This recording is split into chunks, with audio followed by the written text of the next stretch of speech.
but yeah, it's pretty crazy.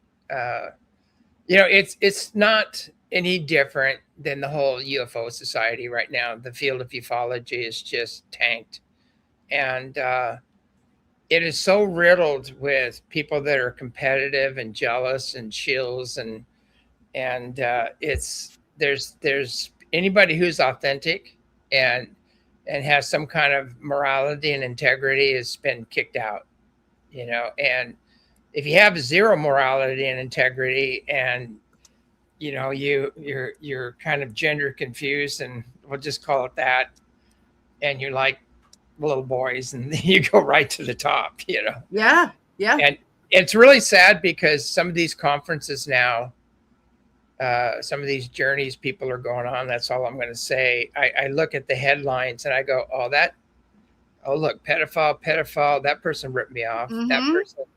That person is creating all kinds of meritless gossip and slander. That person is super jealous and competitive. It's sad, and there'd be back maybe one or two people that I know personally that are good friends of mine in the lineup, and I go, "What are you doing with these people?" And, I think the same thing. Yeah. And people who are listening probably don't have no idea when you get behind the scenes on some of this stuff goes on. This is like very real. There's a very big group of them, and you can't, it's like they're the ones that are saying stuff about you and about what they accuse you of is them. It's a whole strategic. Yeah, it's 100-fold. Whatever they're doing, it's 100-fold in what they accuse me of, and they don't have. I go, give me a name, give me an event, give me a place that you're saying this happened. They can't come up with anything. So, and I know, one guy started it. It was that Matthew guy. I won't go into. It's kind of a moron. But he kind of started off. I was shocked by him. Yeah, and then I saw it being spread around by some other people. As Journey to Truth Boys were spreading it around. And then those emails came back to me. Everybody was coming back to me. And then some of our funders started getting wind of all this stuff, and then they bailed out. And so they're trying to get our funders by spreading all this nonsense. Yep. But it was, and so they're out of the picture. Now we're like dead in the water, basically, just trying to keep the doors open. But it's amazing. I was told, basically when that big mess happened with David and Corey, and when they left a certain group, I won't say their name, but that became a real mess because I already invited Corey to come speak at one of our conferences. And when I did, I started getting all these threats by their past employers and saying, you'll never work again. You'll never do another documentary. You'll never be on another show. It's like, you're not speaking at any of the conferences and anything. And then I realized the network on, you had the Rockefellers come in and create the Rockefellers Initiative or something like that. And that's everybody was there. I mean, all the who's who in ufology were there. Mm-hmm. So there's your controlled narrative right there. And then some really dark money came in, and everybody's realizing now that the banksters, they're a bunch of satanic Luciferian, and they do some really weird, creepy stuff. Anyway, that money came in, and kind of satanic Luciferian connections. And basically that's why David quit. He wrote a letter. You can read the letter of why, they took his information and twisted it. Yes, they did. Lucifer is the one true God. And it was quite interesting, but So anyway, after that happened, just me having Corey on at the conference, all of a sudden they just said, you're done in the industry. And I said, well, I'd rather maintain my integrity than sell out. I'm not going to be your, they wanted me to turn on them and all these other things. Mm-hmm. I said, no, I'm not going to get involved in that. And I think you were just telling me that Corey talked about it. Like, we offered David sanctuary to come here and clear and get cleared up and hang out and be safe, because we know how to clear out all these unseen negative influences and the other things that were coming at him. And he kept turning it down, over and over again. I felt really I didn't like the way things were feeling, the way things were going. And we tried, over and over to get him to come out. We said, hey, we'll cover everything, we'll pay for everything. Just come out. You'll be totally taken care of. But that didn't work out. But you can do so much, you can't trespass and go knock their door down and drag them out, which is what some people expected, to happen. I just said, it doesn't work. And I'm not that involved. I wasn't that close in the loop, to know exactly where things were going and stuff like that. So it's kind of sad. And nobody deserved what was done to David, and it's being done to Corey and myself, basically. No. I don't really care. I don't care what people think of me. I know who I am. I know why I'm here. And what blows me away is a lot of these people fully know. A lot of them have been to the ranch. Yeah. And they've had spontaneous healings. They've seen the masters. They've seen all the photographs of the masters. They've seen the ships. We have triple PhD Boeing engineers. Lockheed Skunk Works people came here. We had, the alphabet agencies have come here. They know it's real. And they've all come here and seen the ships. But the problem is the spiritually and technologically advanced off-worlders have a higher threat assessment than nuclear bombs, basically, because what they bring. And they would bring, knowledge of creator, the origin of man, the whole science beyond our imagination. They have fearless energy, anti-gravity, counter-gravity. They have healing technologies beyond anything. And they're a total threat to the war and disease profiteers. And that's the threat. It's not to people. It's not to humanity. We would take a quantum leap in consciousness, and we would, we wouldn't have all these children dying in hospitals and all these other things that they're just allowing to happen.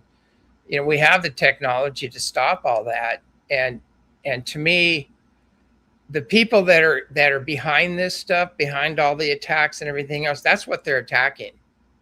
Yeah. That is, they've got to take this down because it makes them look bad. And it's a very jealous, very competitive thing there. And unfortunately, those people have risen to the top and get the most promotion. They get the pulpit. And as you go up higher and higher, it just gets uglier and uglier.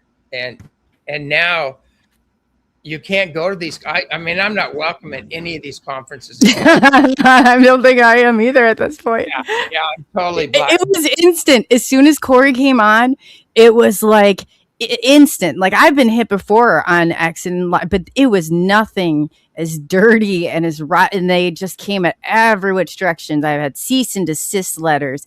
And I thought, man, so you guys are going all this way, out of your way, for somebody you claim and want to peg as a cult leader or as whatever. I was wrong. That day you came on my show and you said something, I'm so glad you did, because I did my research. I found videos of JY. I found confirmation. And I was like, they did this all on purpose. And it was before anybody questioned, anything. I mean, we just kind of accepted, why would somebody make that up? But you got to go back on this stuff. I mean, it's unbelievable. Yeah, definitely. It's, I got major threats, and then they started slamming me on their radio shows and Cliff High and these guys. And the stuff they were saying was so insane. It was so crazy. And what I did is I copied all of it and then I played it on my show, and I go, look, this is what these guys are saying. I said, I'm being fully transparent here. I said, this is meritless rumors and gossip. You need to know who's behind it. And are these type of people you want to lead? One guy wants everybody to be led by his computer and his web bots. And really, it's the heart. You're supposed to be led through the heart, basically. And that's your connection to creator. And, why give your power away to a freaking computer? I don't understand that. But it's gotten so bad now. It's just one big convoluted mess right now. And it's a reptilian F fest, when you go to these things.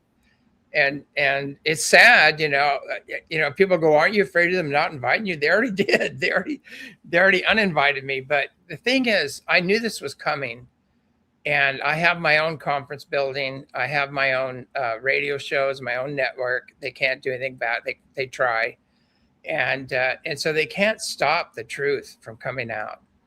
And they're just looking worse and worse, because literally over the 40 years we've been here, thousands and thousands, I can hundreds of thousands of people have been here. They've seen the ships. They've had major experiences, healing experiences.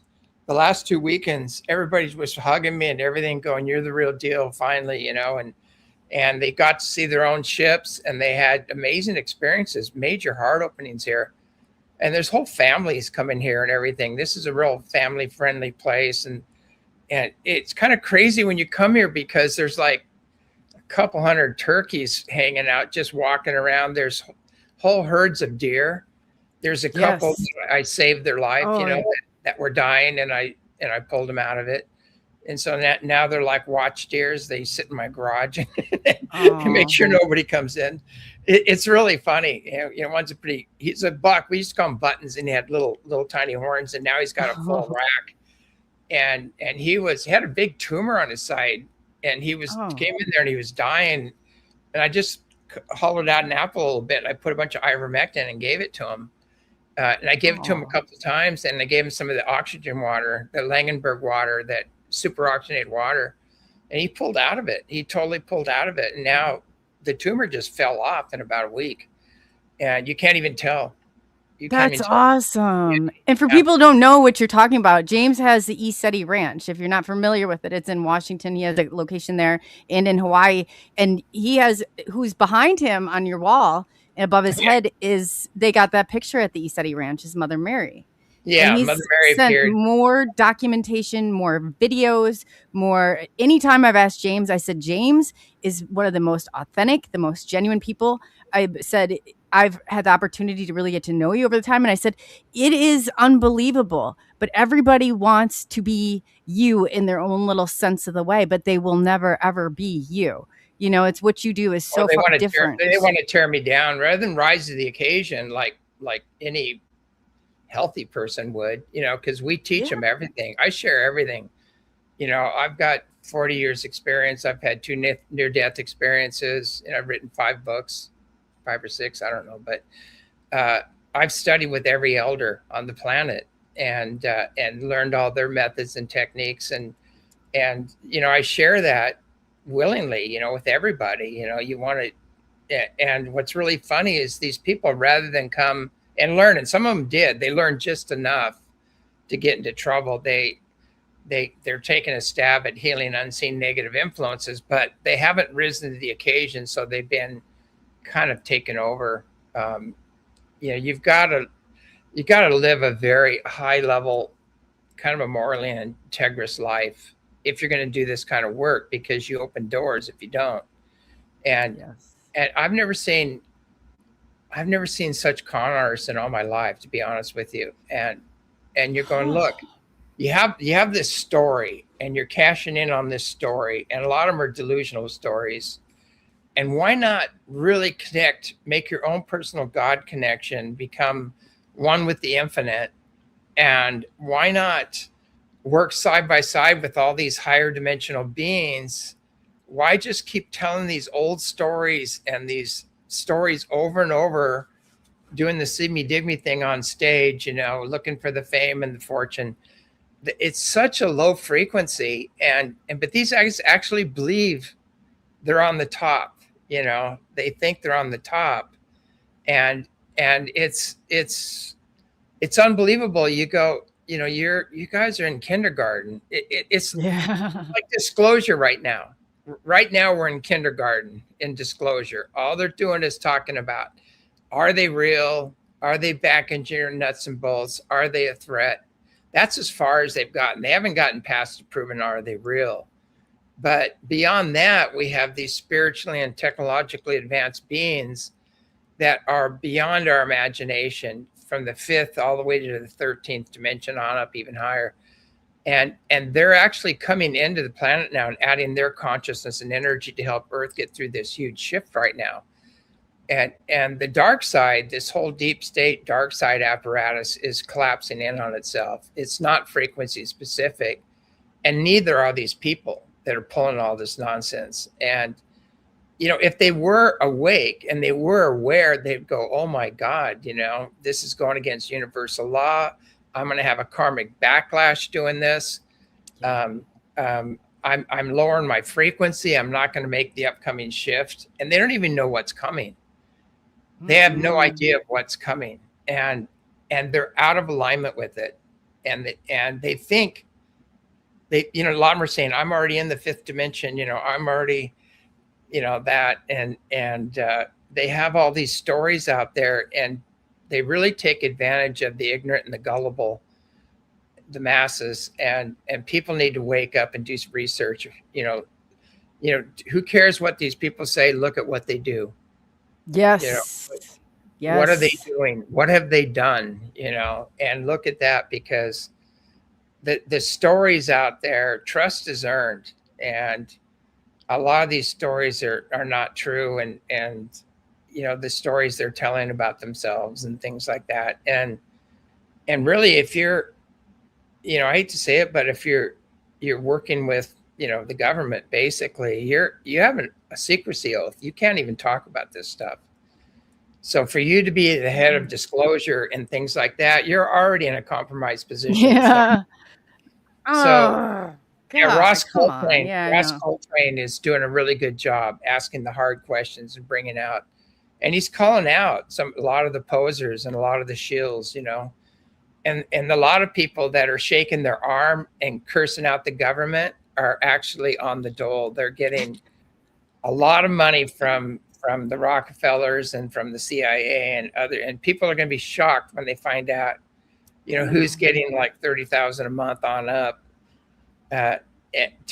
for these huge organizations that everybody think they're the top dog. They're going to be shocked when they find out. Would they find out what they've been funding, what they've been buying into? I'll never forget. Yeah, it's like getting the real taste of it. Yeah, they've sucked up all the resources. And when you find out where your resources are going, you're going to go, oh my God, it's like, I won't even go in there. I know some things that were financed by some people. If they knew what they financed, they'd go, oh my God, that wasn't what I wanted to see happen, And the thing of it is like you come out and you can tell people, I call the Ufology, the conferences, I call them orgies, like fest. I said that you guys have no idea how sick some of this is. People see the persona, somebody coming out on the stage, hey, waving with a big smile, seems nice, right? Until they go back to their room and they're doing, this is unbelievably a sick community right now. Well, when I got into ufology, I was really naive. I'll have to admit, I was kind of like, and then you got that star power thing where everybody comes at you. And, I was kind of stupid. I was raised in the desert, as a desert kid, and I wasn't used to all that stuff. And I went, oh my God, like these people don't give a shit about who I am or the depth of who I am. And they want to be seen, they want to be, it's weird. It's really weird. Corey was talking about that. And I go, yeah, I was kind of naive in the beginning. I really thought, oh my God. And I really thought, I go, when I went to International UFO Congress there, I go, they're going to love this. I've got the videos, I've got the witnesses, high level witnesses. I've got photographs. I've got everything proving UFOs exist. I know who's on the ships, why they're here, their intentions, who are the negative ones, and how we need to really enlist the positive ones on our behalf in the interest of national security. I had it all, and I went in there. I had all the videos. I even had videos of fearless energy and counter-gravity, and I played them in the first UFO Congress thing. I think it was in the 90s or something when I first went there, and I couldn't believe what a shitstorm that creative. You're like, you want to provide evidence. Everybody's looking for this evidence. I've seen more. The first time James came on, he sent me so much. And I said, when did you get? He got it over the 4th of July weekend. And I was like, oh, wow, that activity is insane. But people want, it's like they don't want to see it. They want to see it. What are they doing here? You give it to every them. night. It's every night. And these massive doors open up on Mount Adams, these huge green doors, and ships come out. Remote viewers have all been here. The ones that did get into the mountain, they saw what was in there. And we've got everything going on here. We have the ships, we've got the inner earth beings coming out. We even have Bigfoot walking through the property. Yeah. They love the frequency. And in the neighborhood, all the animals hang out at our place because it's safe, but people lose their cows and their dogs and pigs and everything, and they come right up our driveway, and they always go, okay, our pigs are out, and they just drive by our place, and we're going, whose pigs are these, they're trying to escape from the ranch. Yeah, the animals feel it. But what's sad is a lot of these people have reduced themselves below the animals in the competitiveness and the greed and the competitiveness, and it's really sad. And I've heard everything, that from me, I'm gay to I run a Russian bestiality ring, to a womanizer, to I'm this. I've heard all the leader. I've heard so much. Yeah. There is no like, oh my God. There is all we do is we educate and empower the individual. And we're in full service mode here. We don't have a following. We don't have people paying on a regular basis. We don't have any of that. There's no way we're a cult, but the cults are calling us cults, a cult, because that's exactly what's happening. Yeah. Yeah. Oh yeah. Yeah. And so it's unbelievable. Here's the thing. I really, this is all going to come to a head for these people because they're not frequency specific to what's coming. And now that the Ethiopian Bible is out, and the Book of Enoch and all these other things are out, all the Native American prophecies are out, and Edgar Casey prophecy, everything, it all ties together to one thing. And it says everything is going to be revealed. All the masks are coming down. Everything unknown is going to be known, and it's going to be shouted from the rooftops. And so that's what these people are going to go through. They're going to be exposed for who they are, what their real intentions are, and their masks are going to come down. And actually, some of these people that have been attacking us have not worked out too well with them. Some of them, they've had a lot of major accidents and a lot of fires, and some are sitting in the hospital with brain tumors and things like that because they've aligned themselves with these darker forces. And there's a byproduct to that. When you align yourself with these darker forces and you attack the light side of things, it doesn't work out well, for anybody. And people are shocked. They keep looking at me. They go, "You haven't changed. You haven't changed in 40 years. What the hell? What are you doing?" And it's like I said, I just live a wholesome life. Live close to the earth and do my meditation time and my clearing time. And I do all the practices, in the Ethiopian Bible, the new stuff coming out. And we actually teach that here. And we keep our fields clear. We're always healing unseen negative influences and keeping the land pure and clear here. And that's James does some great clearings. You've done clearings for me before. I'll never forget the first one you did. And I felt, I was driving home with Brody, and I felt and I was started getting really emotional and all this stuff. And you had sent me a text message, hey, right after call me. And I said, I just need a few minutes. This is so weird. And you said, I did your clear. And I was like, whoa, there's no way you would have known that. There is no way you would have known that. Yeah, even they work in the quantum, and we go through and we clear out any childhood trauma, past life trauma, and we go into any kind of, we hook you up with your star families and your positive connections. And then you have all these helpers out there. It's kind of, people go, I'm alone. I feel, I've never heard of being alone. I don't even know what that is, because everybody's just a thought away. and you raise your frequencies, and contact comes with enlightenment. And that's why it's been an 80+ year fail, because one, the people in charge of contact right now have not risen to the occasion. There's a couple in there that David Grush, and there's 2 or 3 senators that are really, Tim Burchett, I think, and is it Anna Aluna Joy? No. What's her name? Boebert and Luna? Or no, Luna. I guess Boebert's on the MK Ultra. Yeah, I get her confused with another person. And those guys are calling it out. They're asking the right questions. But if you watch these disclosure things, you're not going to hear. I think Anna did it once, Congresswoman Luna, I guess I should call her, but she did it once. She said, "Are there any spiritually and technologically advanced beings that are here to help?" And nobody would even touch that. Nobody would answer that question. And that's why it's been an 80+ year fail. I mean, there is a total lockdown on the benevolent ones, and we need them right now, because there are some malevolent ones that are been raising hell on the earth, and they're finally getting kicked out. And no gratitude or thanks are going to the people kicking them out, but there are the benevolent ones, and they've aligned themselves with Space Force and the White Hats and things like that, and they've been cleaning out all these underground facilities and cleaning out all these reptilians and the negative grays and some bugs as well too. And they've been cleaning all this out. And like I was saying before, people think we live in a hamburger universe, and this is what Mihal led with. He was an advisor to the Pope, says, but he goes, people think there's heaven and harps and angels and clouds and God and Jesus, basically. And then there's hell, the devil and his demons. And then we're in the middle. We're the hamburger in the middle.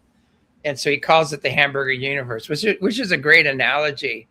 But that is so ridiculous, because there are, on the dark side, you've got demonic type energies. You've got the jinn, you've got royal reptilians, you've got negative grays, you've got hybrids, you have a whole mess. And then astral beings just discarnate people that are screwed up and lost. There's so much more to it. But on the light side, you've got, creator, you've got the beautiful many ascended masters, saints, and sages. And then you've got the spiritually and technologically advanced off-worlders there that are helping out right now. And there's a gray area in between, there's gray areas in there as well. So it's much more complicated.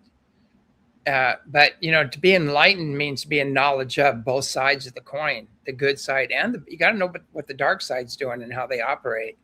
Yes, because boy, they come at you, and they'll use black magic, and they'll send their minions at you, and they'll send all kinds of negative stuff your way. And if you don't know what you're doing, they will take you out. I mean, poor David had all that hitting him. He had psychotronics, he had everything hitting him. And it's sad because he went through a divorce, and he was bankrupt basically, and he was really sick. And then all the doxing and all the attacking on him, that's kind of what took him out. And then there's some other really shady stuff that happened there I won't go in there. It needs to be investigated. Yes, I know it does. I know Corey's really going after that, but it's like, we all have our upsides and our downsides, and David we got to give him credit. He was a brilliant researcher, and he did really call out, the families, and called out everything. And he knew how everything was working in the deep state. He was definitely working on the light side. So it's like, he would never have hurt anybody. He did not have a bad bone in his body. No. And so, nobody deserves that. Whether you love him or hate him, nobody deserves what he went through. And I knew it was going on. And I summoned Ventura when we were speaking together, and, I gave him a big hug, and he just started crying, and I felt so bad. I just said, David, come to the ranch.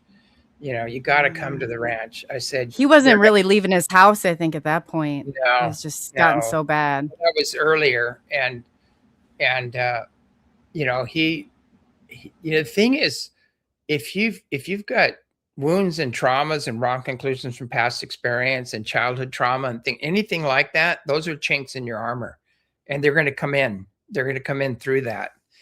And so you really got to learn how to heal unseen negative influences and shield up and not take things personally. Practice loving detachment. And people throw all kinds of crap at me, and I go, "Oh yeah, I'll be whatever you want. Whatever you're just looking in a mirror. I'll be." I was gonna say, yeah, I'll be your reflection, no problem. Because I'll be your amplifier and your mirror and your reflection, and I'll push your buttons. Because they need to be pushed. But all I do is care about people healing and going forward. There's all this other nonsense that's going on out there is just. It's beyond ridiculous, and people need to start calling these people out for it, and really do some research on who you're backing and who you're financing. I mean, because we've been going backwards in that direction. We finally, I've been paying for everything just through book sales and counseling work and things like that, and we finally got some funders, and then we just got attacked so heavy that even the funders backed off. And they go after everyone. They called down to my local police. I mean, it was insanity how far that they reached. Yeah. And I'm just going, I go, I'm just the problem is I'm a normal heterosexual white male. I know. That is about as evil as you can get, and it's like, I'd love to have a mate sometime. Right now, I just don't want to bring anybody into what I'm going through. I don't want to have anybody else having to deal with all this attacks and nonsense and everything else. After the big shift, maybe I'll consider it. But I mean, they were spreading rumors that I was the head of a Russian bestiality ring, which I don't even know what it is. Oh my God. And it was just going on and on. And some people need to ask these people, did you have any personal experience? Did you see this? Do you know a name? Do you know where this happened? I've had relations in the past that didn't work out. But I always say, if you can come up with one unkind thing that I ever said and did, any abuse whatsoever, you let me know, because you'll never find it. I don't do that. It's just outside of my nature. When you get to know you realize that you walk the talk. You very much keep everything separate. You're always doing clearings. You've never not given I've seen so much and had the opportunity to learn so much from you. You're probably one of the best people I know. And Corey is also a very, very good person. He gets so much, he's got such a kind heart, and everybody just assumes different. I was like, no, you got to see for yourself. You got to find, if you're going to make these accusations, find some documents, find some proof, because there's none out there. I've dug. Yeah. I just don't want, I could have sued quite a few people for slander and all kinds of nonsense, especially the other two characters that really going off, because I had all the evidence, and everybody they sent emails to sent them to me. They don't realize it, but every time they sent one of these meritless gossip or rumors, it came back to me, because there's a massive network out there that know what's happening at Eceti and are very protective around it. And I have all that. And one day I may expose it. I might say, okay, this is what this guy said. This is what this guy said. These people are not who you think you are. It's getting close to that. I don't want to go there. I don't want to get caught up in all the drama that, but we have been ripped off, backstabbed, unbelievable stuff. And you got to give people a chance, and you hope their best will come out. But so far they've showed me the worst. And a lot of times they're just weak minds, and they allow things to come in and take over, and you've got to be really strong and spiritually adept to do this kind of work. If you're not, and if you're at the top of the food chain, odds are you're part of the problem. You're yes, you're the reason disclosure has been an 80+ year fail. Yep. And now here's the thing that you have to factor in. Basically, what is the government going to do? I think it's say, well, yeah, we've lied to the American people since the 30s. And about the Germany back engineered these ships, and we know we've had counter gravity. We've been going to the moon and Mars since 1968. And we didn't really need all these rockets and everything. And oh, by the way, we did have to off a few people that got too close to the truth. Quite a few people. Yeah. But now we're good. Now we're the good guys. How they gonna? Oh yeah. Oh my God, I know. How are they going to admit if they admit UFOs are real and they've been around forever? UFOs have been around for at least 450,000 years ago. It's in the tablets. It's in the clay tablets. It's in the Mahabharata, all those ancient scrolls. And even every culture has their scrolls and their ancient teachings about them. How can they go, they don't, it's just insane. You're totally establishing your ignorance in your character by continuing with this cover up because it's done. You lost, up in the high 70, almost 80%, some are in the 90% of the people believe UFOs are real and there's a government cover up. So it's over. Why continue? It's just like, that's what they don't realize is there's a plan. As soon as the government acknowledges this, it's called the caretaker government, and they're going to come in there and they think the people are going to need all this woohooing, that's the avenue we're going down. This is what Stephen Bassett had on the PRG all the time. He's a part of the Rockefeller Initiative, like many others. He came to the ranch and he saw the ships and everything. We talked to him the next day. He goes, "What ships?" I didn't see anything. And I go, "Are you kidding me?" And I had 5 or 6 other UFO and other people there that heard that, and they go, "What was that? What was that about?" So, I mean, these people, they come to the ranch, and there are a lot of them they all know it's real. They've been to the ranch, they've seen the ships, and the frequency is kind of high for them here. They have trouble, because some of their shit comes up. That's just what happens. And, but they it's amazing. They're on the top there. You see them all the time on YouTube and on these other outlets talking all the time. But you go, well, you came to Eceti and you saw literally hundreds of ships. You saw the mountain open up, ships coming out. You saw everything there with a group of probably 200 people. And why are you not mentioning this? And because I was shocked when I found out the people that were there, and I was shocked at first, and then it all came together, and I was like, "Wow, yeah, wow, yeah." And so that's what I mean. Disclosure is, I hate to say it, but like Mother Mary said, universal peace will not come through religions or governments; it'll come through the hearts of the people, and that's the way disclosure is going to come through the heart. I mean. It's already happened. It already happened. That's why it doesn't make any sense. Like the people believe UFOs are real and there's a government cover up. So disclosure is already happening. My question is why are we keep going to the same people that censored everything and trying to get them to tell us the truth when I don't think here's 2 things. One, it's all compartmentalized, so they don't even know the truth. That's on the low level stuff. And 2, they know these other spiritually and technologically advanced beings are here and have their technologies and the ships and everything else. But that's all they know.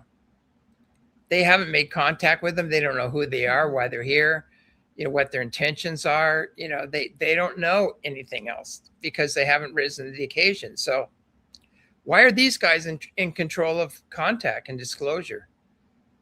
And who's funding them? How did they make their rise so quickly? I know. I've seen it so many times. I was listening to some of Ross Coltrane's stuff, and he asks the hard questions, which are great. I really love that. He's really got high integrity, and he just cuts through the crap, and he says, "Look, you guys have non-disclosure agreements, secrecy agreements, and I know you can't talk about this." So he just calls it out, and he just says, and and why is nobody is talking about the benevolent ones, the spiritually and technologically advanced ones? Not in disclosure in that part, but there are a few people. And I tell you what's kind of sad is that there are a lot of women that were heart-centered, that had connections with these Pleiadians and the Orion Counts of Light and Arcturians and things like that, and Andromedans, and they're having these beautiful connections with the masters too. They all got kicked out, basically. They got shoved right out of the field, both the spiritual and the UFO community. It's kind of sad, by the posers and that whole network. So you got to follow the money. Okay, who took over the network? Yep. Follow the history. Who's part of that?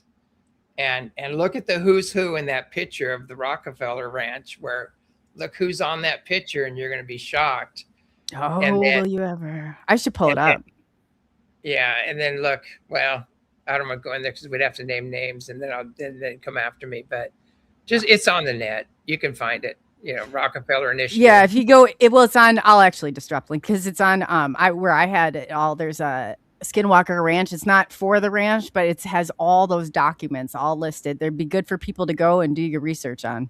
Yeah, but it's a controlled narrative, and for 40 years we've had contact, and we have the video, we have the footage, we have the witnesses, we have everything, and this has been censored for over 40 years, and now they're coming out of the woodwork because what we've always said was going to happen is happening. We've got fleets of ships over the ranch right now. I mean, hundreds of ships are flying right over the ranch, and they're coming out of the mountain. They're powering up. They're interacting with people, and it's already happened.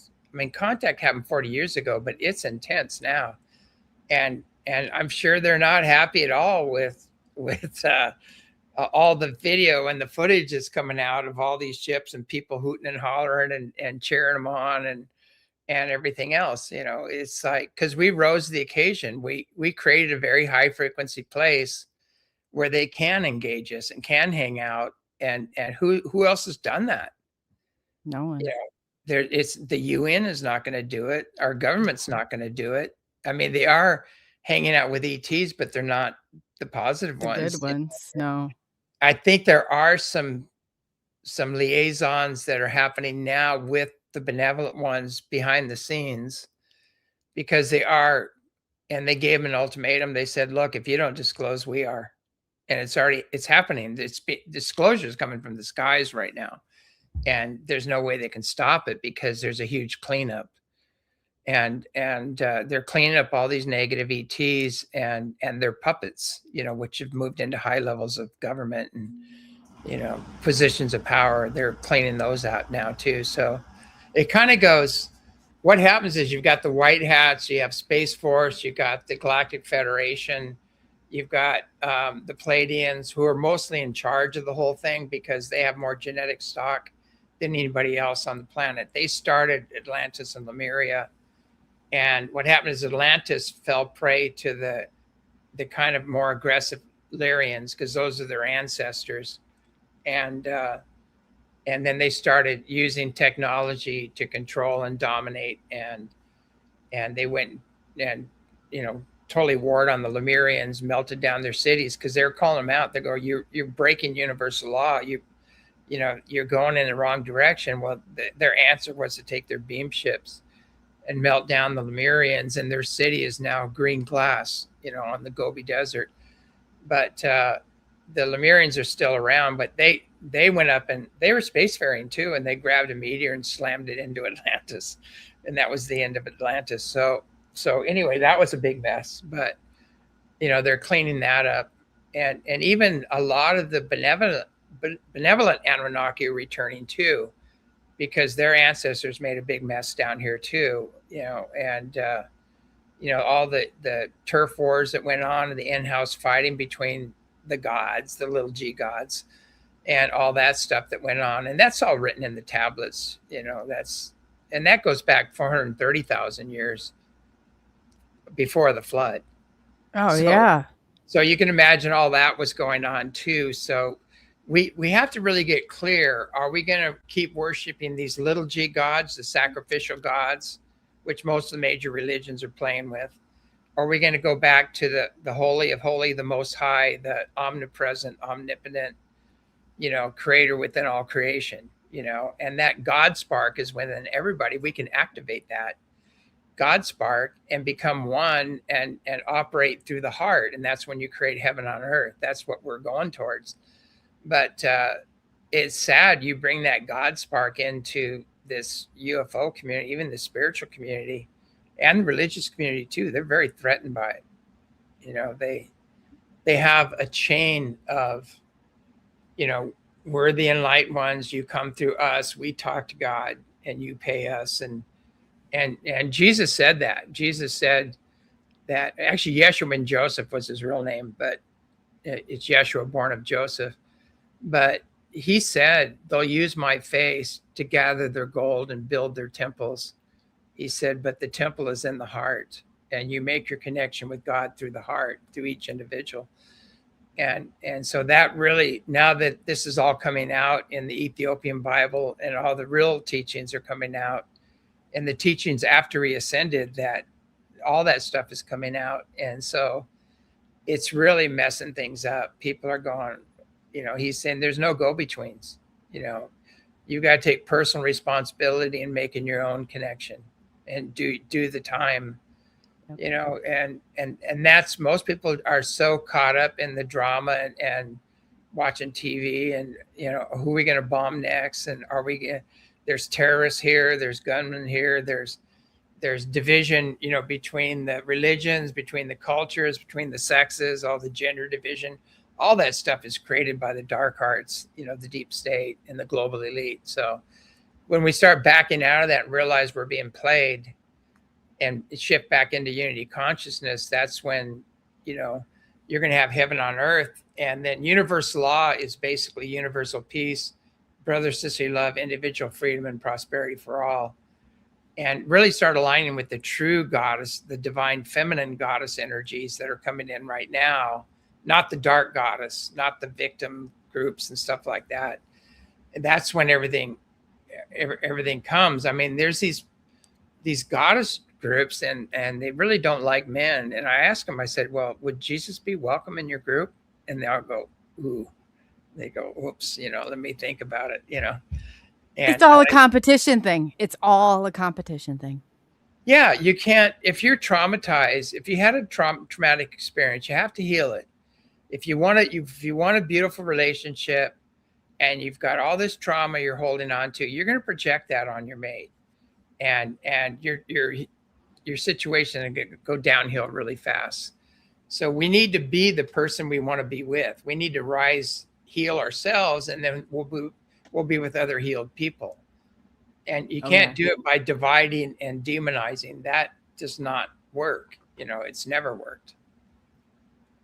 It never has worked. It's like, that's why it doesn't make any sense out of all of this. It's like, they know it doesn't work. What are they getting out of the deal? They're funded. We know we've got about who it is pegged down. Yeah. I just encourage people, I just thought about this. Like, instead of them doing what they do, if you guys find any information on any of the people or anybody that has anything to do with this, please submit it. It will go anonymously, and I promise you will go to the right place. But this is crazy until we start. It's like, you want to open the door, but then if you do open it too much, then you'll just get whomped on the head so many times that it won't do any good anyway. So you have to find a way of getting and disseminating the information out so it gets out. Well, the thing about these people, they don't realize that they're their own worst enemies. And when they engage in this nonsense, it's coming back. It's going to come back. It's going to come back hard. And the lighter the beans that you attack, the heavier the consequences, So, oh God, even the Bible says that woe to those who attack my people, my prophets and things like that. But I'm not saying I'm a prophet or anything else. I don't claim to be anybody. People don't know how powerful being nobody is. There's nobody to defend. You live without the ego. I said James is like, and even Debbie, like Corey's manager, we've talked about it so many times. I was like, man, for somebody who's done so much and who's been, I mean, you really are you're so humble about it. You really are. You're not a show, you're not, all this stuff at all. People don't realize I have the coffee ranch in Hawaii, and that place just keeps getting run over with weeds and vines and everything else. I mean, and the 70-acre ranch there's here in Washington, and between those two and the radio shows and the counseling and the book sale, all that stuff, writing the books, I don't have time. I have no time. I mean, I spend most of my time lately with a chainsaw, cleaning up all the mess after the storm and all the trees that went down. And so all these rumors are going around, and I go, wow, when did that happen? When did I have time to even do that? And when I wasn't even in that state. Or you're always out working with the people. Every time I've seen pictures, James is right out there leading the way, and I've never not seen you like in a picture when you're out there. People call me the Energizer Bunny because I'm 5 o'clock in the morning, I'm up and I'm working till like 12 usually at night, and and just getting stuff done. And that's the way the ranch got built. It didn't get built by sitting on my butt, and wishing for it. You got to do everything on your part to make it happen. And then hopefully, my thing is, my kind of dream was a little cabin on the river and a place I could just go and meditate and fish and write my books. And that's all I wanted to do. And now I got this big ranch and these conference buildings and all this stuff. And I'm going, how did I get here? And the demand, and trying to take care of the people and everything got kind of overwhelming. But it's I keep thinking back to that.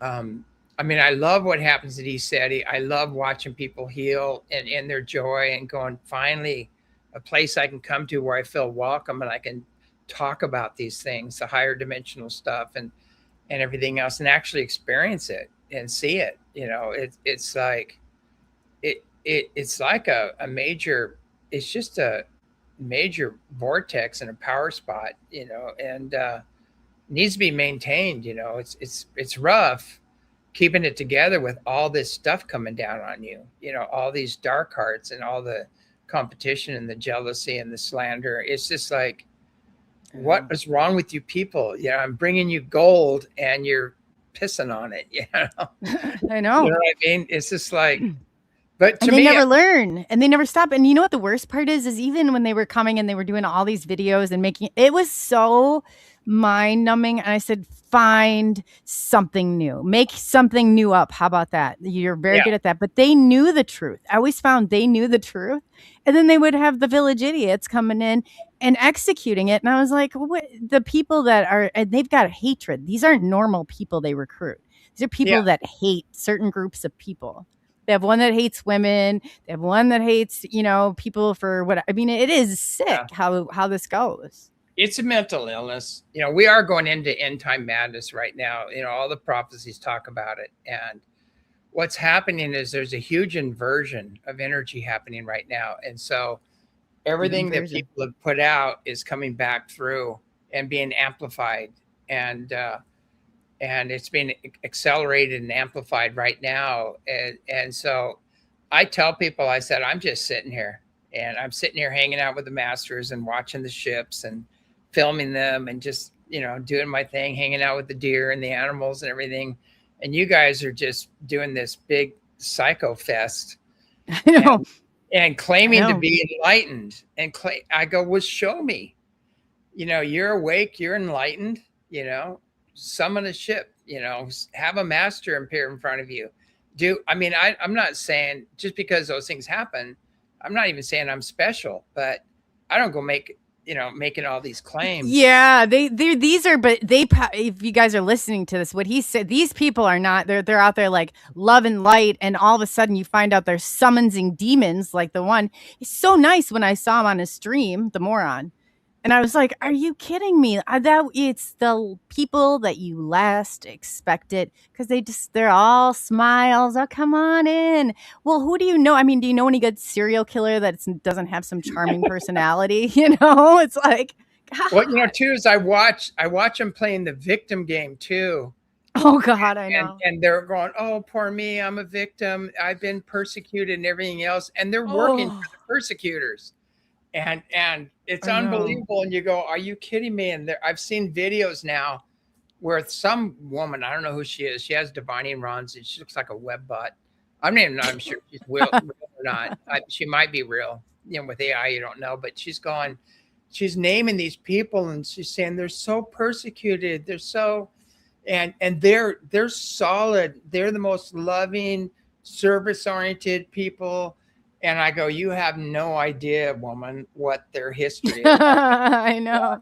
I've been involved. I've seen it with my own eyes. And I know how morally and integrity corrupt these people are. And you're doing your little divining rods and saying how wonderful these people, and the same thing, the people that work for a certain outfit are pushing the same thing. And I go, how can you do that with a straight face? Are you really that ignorant that you don't I know.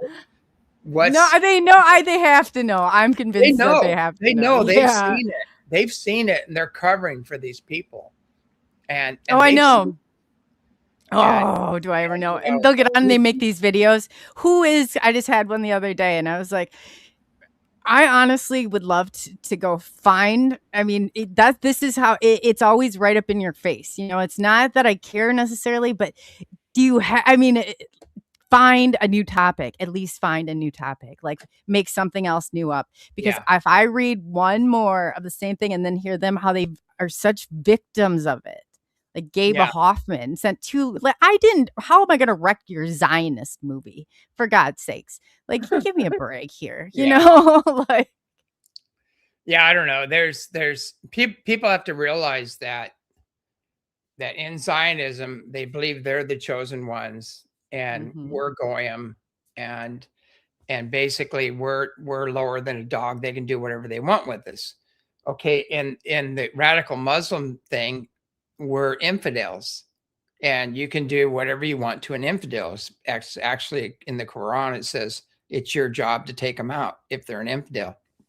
And you look at this, and so you got two major groups thinking they're the chosen ones, and you can do whatever you want to everybody else. Yeah, it doesn't matter if you slay them; their very character. Go ahead. If they sacrifice this red heifer, which Jesus made it very clear, no more sacrifices. We're not doing that anymore. And if you sacrifice this red heifer, their concept of God will return, or of the Messiah, or whatever they call it, something else, will return, and he will vanquish all their enemies, and they will be the chosen ones to rule over the earth. So you got all these cultures having the same belief, and most Christians are just kind of going, some are kind of going, like swords for Jesus and stuff. That's not, he said, don't do that. But most Christians are going, hey, why can't we all get along? Why can't we just practice the love and acceptance and compassion and stop all this nonsense? I mean, it's kind of like, but there's some zealot people, and the ones I blow my mind are the Christian Zionists. That's an oxymoron. It's an oxymoron. There's no such thing, because the Zionists actually believe Jesus is burning in hell in his own excrement. If you want to get clout. Yes. And they believe that we are not anything. If you don't hold their blood type, you are nothing. You are. Yeah, he's a false prophet, and that's why he's burning in his own excrement. And he's not the one coming, but he is the one coming. So you're gonna have fun with that. But anyway, the whole thing about the sacrificial little g gods and all this old nonsense is played out on the earth. People got to grow up and wake up, because that's not the omniscient, omnipresent, omnipotent God that created everything. There is a shadow God, There's a false god, a shadow god. They call it the demiurge, and the archons are like the demons that work for the demiurge. I mean, that's playing out here on Earth too, as well. But that there's a big event coming up where the real, the ETs tell me all that. They go, the real God is with you, and I go, okay, who's the real God? You got the Egyptian gods, you got the Greek gods, that you got the gods of India, you've got the Anunnaki gods. I go, who's the real God? And they just said it's nameless. It's nameless. Yeah, some people want to call it Yahweh, and some people say Yahweh's evil, and it's yeah. And Yahweh showed up on the picture, I think, in 1390 BCE.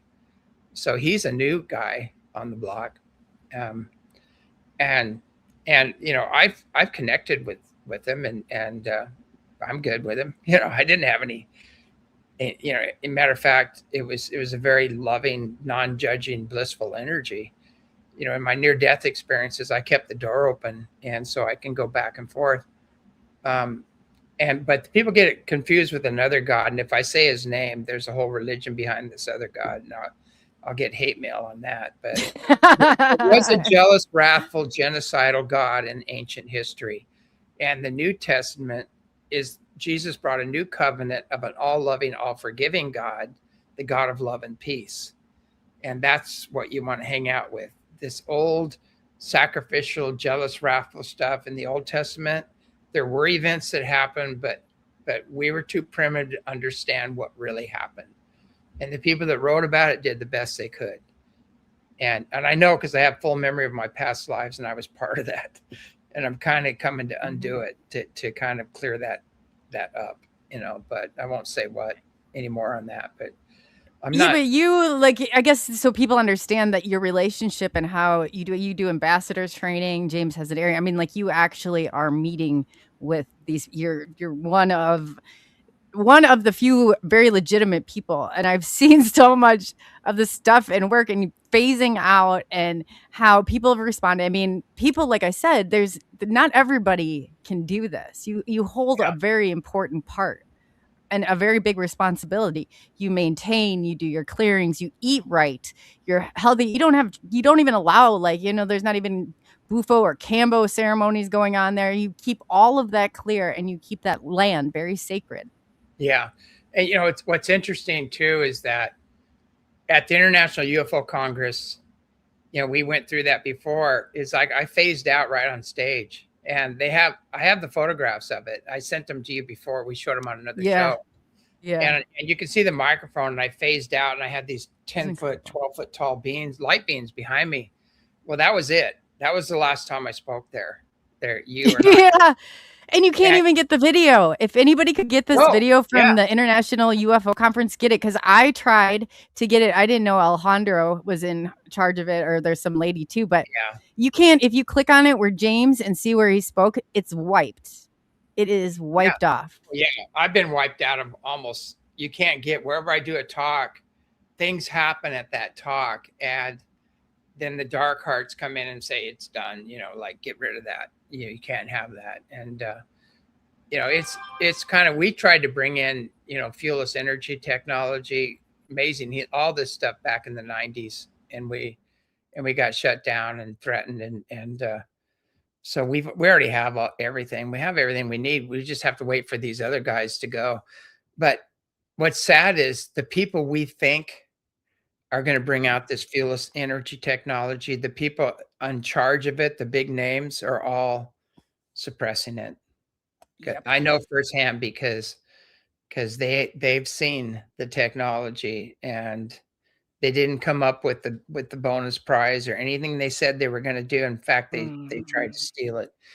So we've run into that over and over again. Just nothing is what you think. It's all a control. And that has to collapse. When that collapses, we're going to have the 1,000 years of peace, and all this technology is going to come back. We're going to clean up the planet.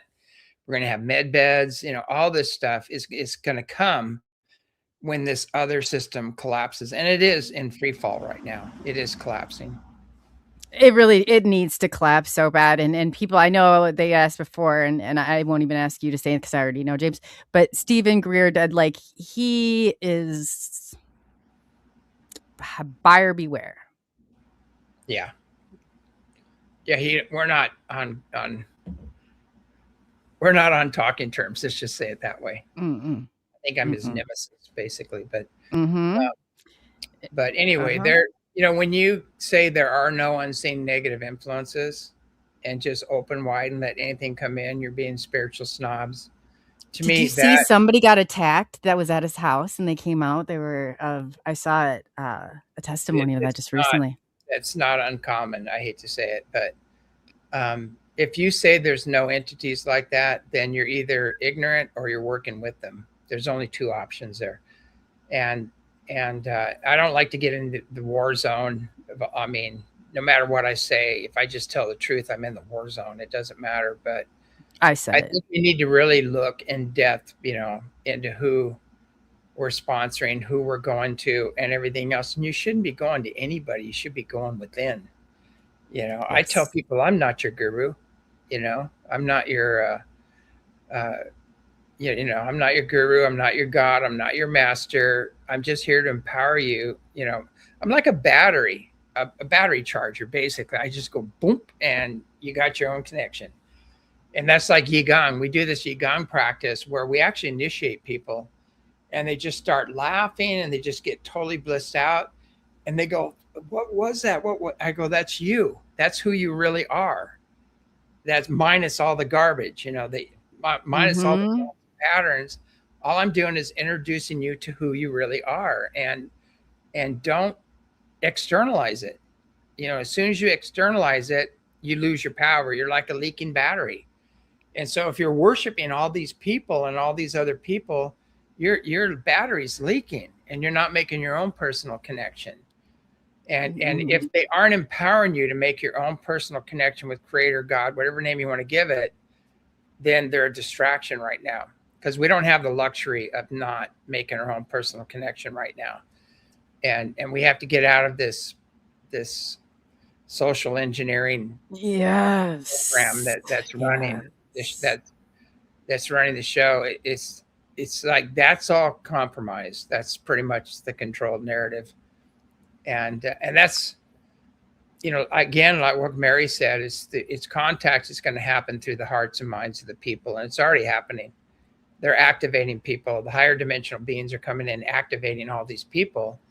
The fail-safe mechanism is in the soul, and it's being activated, and people are looking around going, where am I? What am I doing here?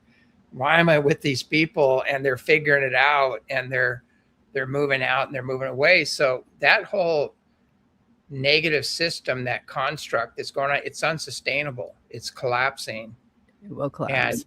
And I go, yeah, just take your best shot, guys. You're doing your best, but all you're doing is establishing your own character and your own ignorance when you do this stuff. Because how can you say you work according to universal law and you're enlightened and engage in all this petty competition and jealousy? I know. How does that fit into your enlightenment bubble and your fifth dimensional reality you say you're already living on? And people don't realize, like, controversy in this, when they do this, they get a peak, right? They'll also bump. I'm not saying they won't. They'll bump you, but you will regret ever having it. And they say, "Oh, all press is good press." I just heard one of them say that the other day on the video, and I was like, ugh. Like, they're doing it to bump up their numbers. They want you. So I always try, but then I almost think, to a certain extent, maybe I should release more names out there so people go and they can do their own research and they can find this stuff, and then they can bring it back here, and then we can put the pieces together, because these people are scary. Yeah, I have mixed feelings about that. It's like, even when Corey was, when Corey was doing all that stuff, people don't know the real story behind it, because those same people came to me and they tried to take over the ranch, and they made all these promises of fame and fortune and stuff like that. And I knew they were just going to cash in and control everything. And that's what happened with Corey. They took over his IP, his name, his work, everything. Oh, And they had everything. he Facebook had to go to court. accounts. He Yeah. didn't have a choice. He was done if he didn't go to court.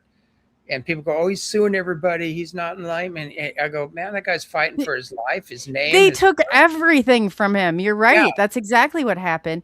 And Yeah. people, you don't realize until you're in this place and you have to go to court and they use this against you. I've had it used against me from my local police department, and they testified to all of this.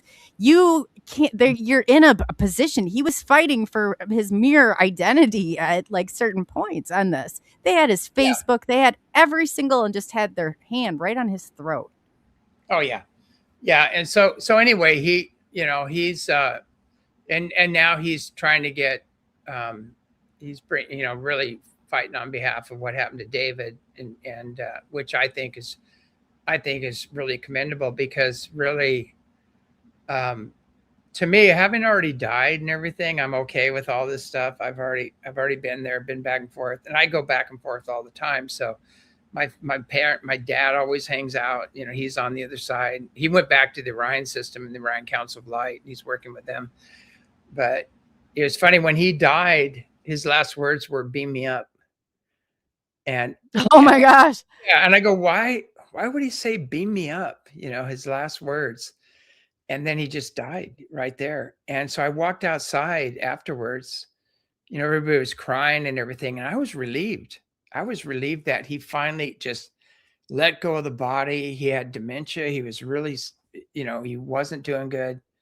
And we healed him up 2 or 3 times, and then he got put back in the system, and his whole health went to hell.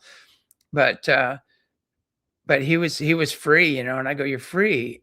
And he always remembered me when I came into the room, but he didn't remember the other kids, which was really weird.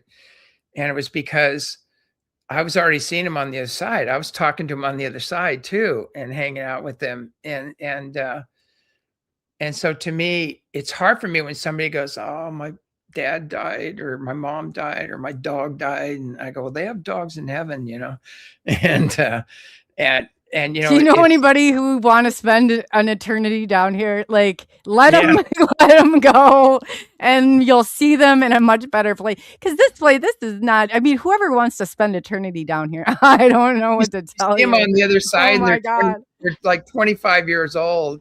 Well, they're healthy as hell, and they manifest in whatever they want. Their dreams. Like my dad really wanted. His dream was having a cabin and fishing and things like that. Well, first dream I had, he was sitting in his little cabin on a lake, and he was fishing and catching fish and doing everything he wanted to do, getting that out of his system before he went back to his other job, which is the stars. But it's kind of funny watching this whole thing, but it's kind of like, people think the earth doesn't matter. It doesn't matter. It's just the earth. I go, what you do here on earth is going to determine where you go in your next understanding. Your frequency determines where you go. So, I mean, if you've been a real asshole and you've harmed a lot of people and ripped off a lot of people and done, your light review is going to be really rough. And where you go is going to be determined by your frequency.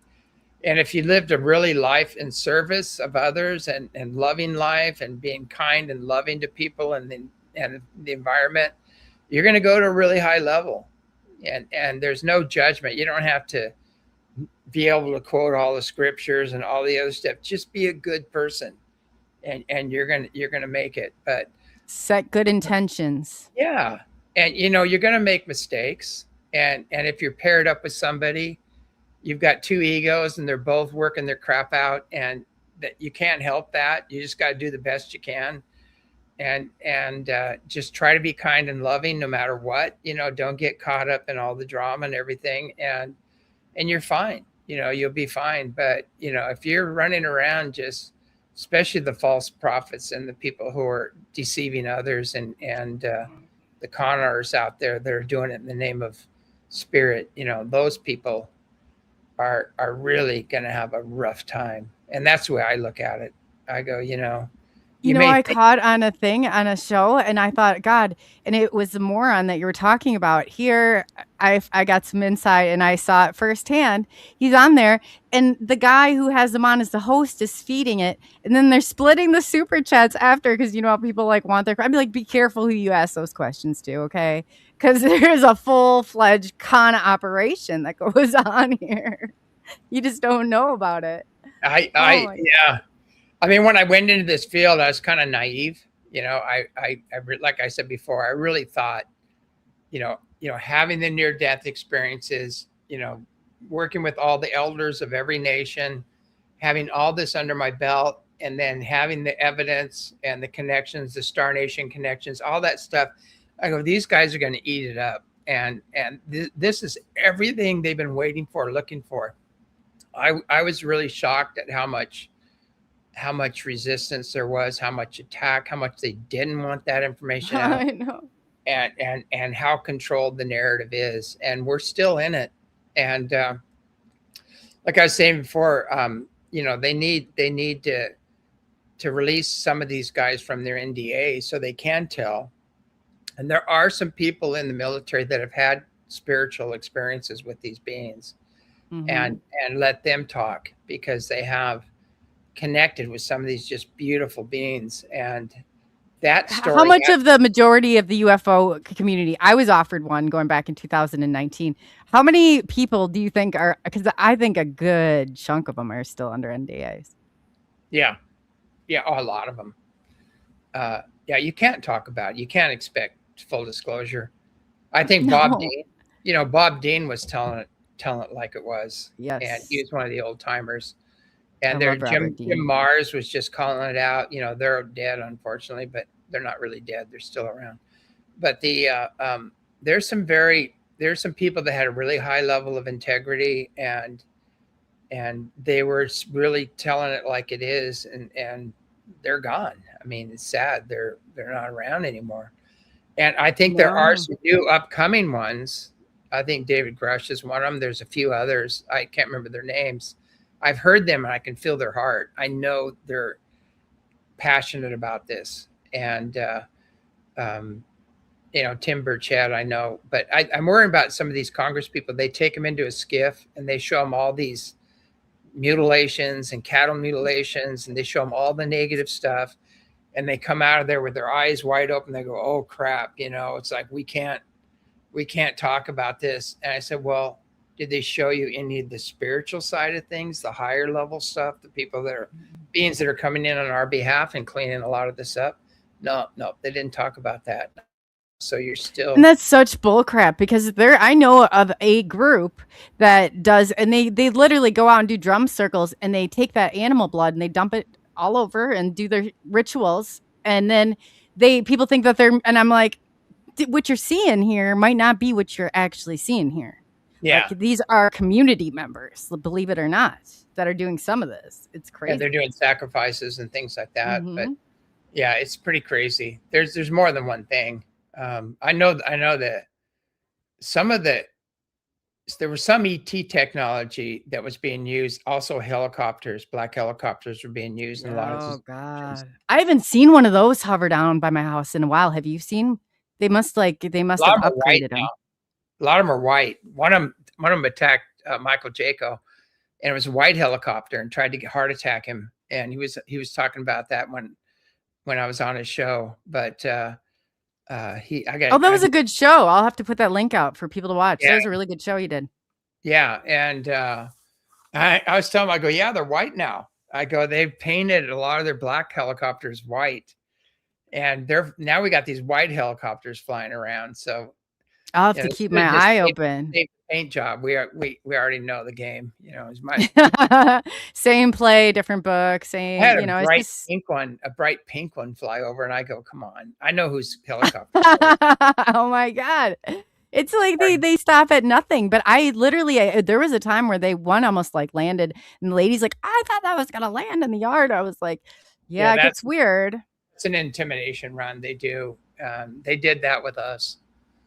I mean, I know you got them too. You were on a show and you had them going around one time.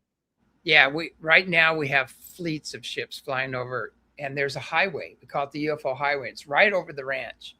And I've got it all on film. Do we have time to play some of those? Yes, I have both of those uploaded. Which one did you want me to? And there's a testimony, and then there's the sighting, or it looks like the sightings are what he sent me.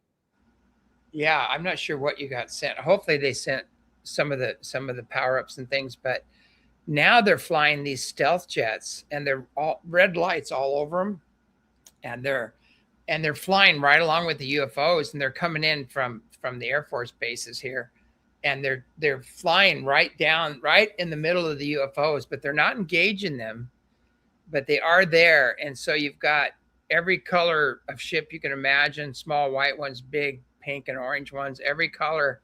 And then you got these jets that are high-tech jets, stealth jets, flying in right with them, constantly flying around and then going back to the base. So they know they're here, and they're not engaging them. There's no battle going on or anything else. I think it'd be a very short one, but I have the one that says the power-ups. Do you want me to play that one? Yeah, we could play some of that. Okay, let me know where. Whoa, right there and right there. Come on, the top's gonna go. Watch. Oh no. Yeah, we did, yeah. I think they like it when you check them on. Here we go, the bottom one's gonna go, I think. Is it? Come on. Go on. Hey, Speedy, you're on camera. You want to power up? Better do it now. Oh, no, not in the tree. Don't power up in the tree. Come on. Wait till you come out the inside, then power up. Right there. Whoa, thank you. Thank you, nice. Oh, come on. Come on, powered up. It is getting brighter. It's kind of. Oh, there it goes. There it goes. Yeah. Nice. Yeah, there it goes. There it is. There's the power up. Whoa! Got it. I got it. Yeah. I like the whole thing.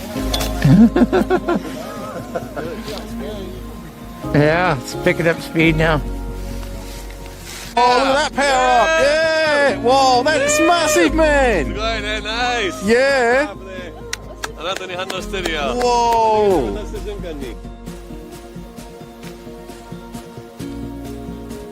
Yeah! You're beautiful! Sending it! Oh, so much gratitude! I got it. Oh! Yeah! Power up! That was nice. Did 2 power-ups for us. I got it too. I got it. 10, you said 10-10. That's 10-10. Yeah. Yeah, that's 10-10. There you go. 10-10. The power-up. Here's another power-up going north. Where? That's epic. Oh, he's getting brighter again. Oh my god, he's getting bigger! Yay! Woohoo! You're amazing! Let's show you this. Here, okay, here's the highway. One there, one there. One here. One here. Right over Washington State. Eceti Ranch, flying right overhead. One ship after another after another. They're freaking everywhere. We have all the evidence. We know who's on the ships, why they're here, their intentions, and their history. So come see us and stop playing stupid. Here's 3 in 1 frame. If I can get 4. Hey, I got 4. Oh, he is. He's powering up. Whoa, look at that. Look at that. Whoa. Whoa, that was an incredible one. That was a nice, I got it all on film. I got that one on film. That was a white out your screen moment.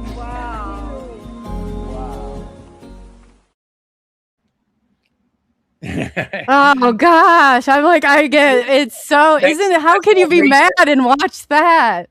Yeah, that's all recent, except for the very last one. That was my birthday present. I asked them on my birthday to fly right over the house, and they did. And that the last one, we always put that one in there. But all the other ones are all recent, and that's still going on. It's nothing. It's not like an old story from the past that somebody had an experience, 60, 50, 70 years ago. I mean, this is happening right now. We're having contact with the benevolent, spiritually and technologically advanced beings. Where is the disclosure movement? Where are all your guys strutting around there saying that they're in the know, they're in charge of the disclosure movement. Where are they? I haven't heard from one of them. And did anybody see those attack anybody? They don't even realize, I guess, unless you've seen some of these get so low and they go slow. It's like they're right above treetops. I mean, the pictures or videos never do them justice, but what you see is just like out of this world. It's fantastic. And we have other things happen there too that kind of go into the woo-woo file, but we have orbs everywhere, wall-to-wall orbs, light spheres flying around. And then we have these little like fairy lights, little green lights moving around on the ground a lot. We get those on film. And believe it or not, we do have a lot of Bigfoot activity, but I don't really like talking too much about that because I think people need to leave them alone. And they're their own. We've got a really good group in here of Bigfoot people that they operate by that code. They're very interested. They want to, but they very much are peaceful because you're right. They're not left alone, and the people are going and doing crazy stuff, trying to get blood samples, trying to get all this stuff. But they have the audio. Yeah, there are a lot of them. Amy, who links us up all the time, she's very much into it. Michigan Sandman. They wanted to kind of know because they didn't get to hear, like, James has the like the peanut butter jars, or how close you are with them. You are very close with the big. Oh, we see them all the time, and we have a little footage of some people just last weekend that were here, and they had a Bigfoot experience. And there's two big orange lights standing up in the trees, and I think it's either their eye shine or whatever. And they're both sitting there, and then all of a sudden a white light came down. It's hard to see. But it came down and just went cruising. It was like this, going cruising across the ground. And it went right over to this area where they hang out. I know where they hang out, went right to that area. And we could play that really quick. I don't think it's too long. Yes. Is it the one where, because I saw a Bigfoot one that he had sent. There's a guy talking. Okay, go ahead and play that. Okay, here we go. It kind of had its own luminescence, and it's circular in shape, and it kind of had this bobbing motion as it was going, and it looked organic to me at first, like someone had perfectly spotlit like a balloon or something. You could see it. I was fearful that the people who were filming thought that the light might have been me in the field, and so if you see the footage, I was behind it and towards the incoming road by at least 200 people feet. Walking back, they're looking at it, I think. Are these people from here? Yeah, they turned and they were looking at it. And it was low in the trees. There was a light moving underneath that tree. I'm Graydon. I'm here at Eceti. Last night, probably around 10:30, I saw a orange orb appear about halfway down the tree line. And then it started to move, and it dropped down to about eye level. And it hovered around there. You can see there's another orange light sitting there. Hovered around there. You can see two orange lights. It's either like bright eye shine or beings. And it was wild. I've never seen anything like it before in my life. How many ships do you think you saw in the past couple of nights? Hundreds of them. Yeah, there's no way it was satellites or planes. We ran over there to check it out, and now it's out, and now it's back. And it had a white light under it that took off. Yeah, they tie together. Last night was pretty crazy too. Yeah, I want to stay out here again tonight.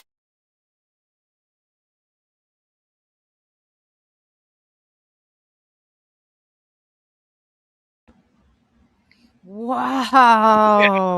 But that happens on a regular basis here, and I think they call it what thoughts speak, where they speak in your head. Mind We speak get or that. something. Yeah. Mind speak, yeah.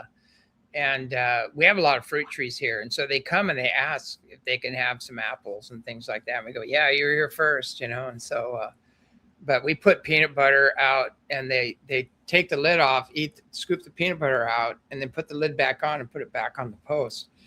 I know. I love that story. It's like, And awesome, apples, you they know, won't- that's a pretty big connection.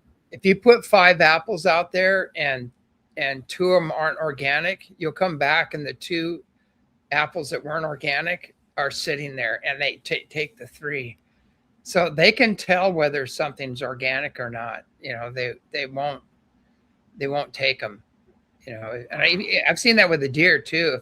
Sometimes you throw an apple to the deer, like a lot of times we'll hand feed the deer here, and they've got their little babies now with them and everything. It's really cute, but you try to feed them an apple from the store, unfortunately, with that peel on it, that nasty stuff or whatever.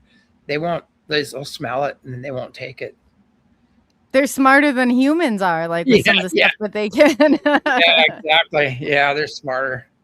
But how amazing. I mean, they're super intelligent beings. They evolved in nature, where we evolved through technology and trying to overpower our nature and things like that. And you know, they can do crazy stuff. They can shape shift. They can travel as a light sphere and just appear wherever they want. And they're pretty intense. But so those lights that we were seeing, I've heard so many testimonies now. I never thought you brought I've never seen footage like this before. Yeah. Is that them kind of moving? Do they move in an orb? Like, yeah, they'll like turn into an orb. Sometimes they're white, sometimes they're orange, and they'll just go cruising wherever they want to go, and then they just reappear.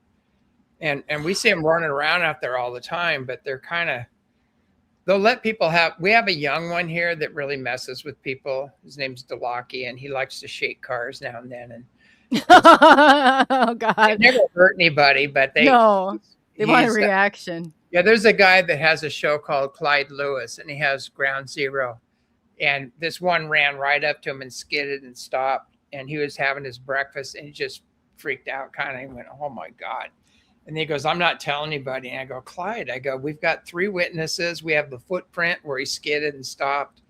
We've got all the evidence, you know, I said, you should talk about it.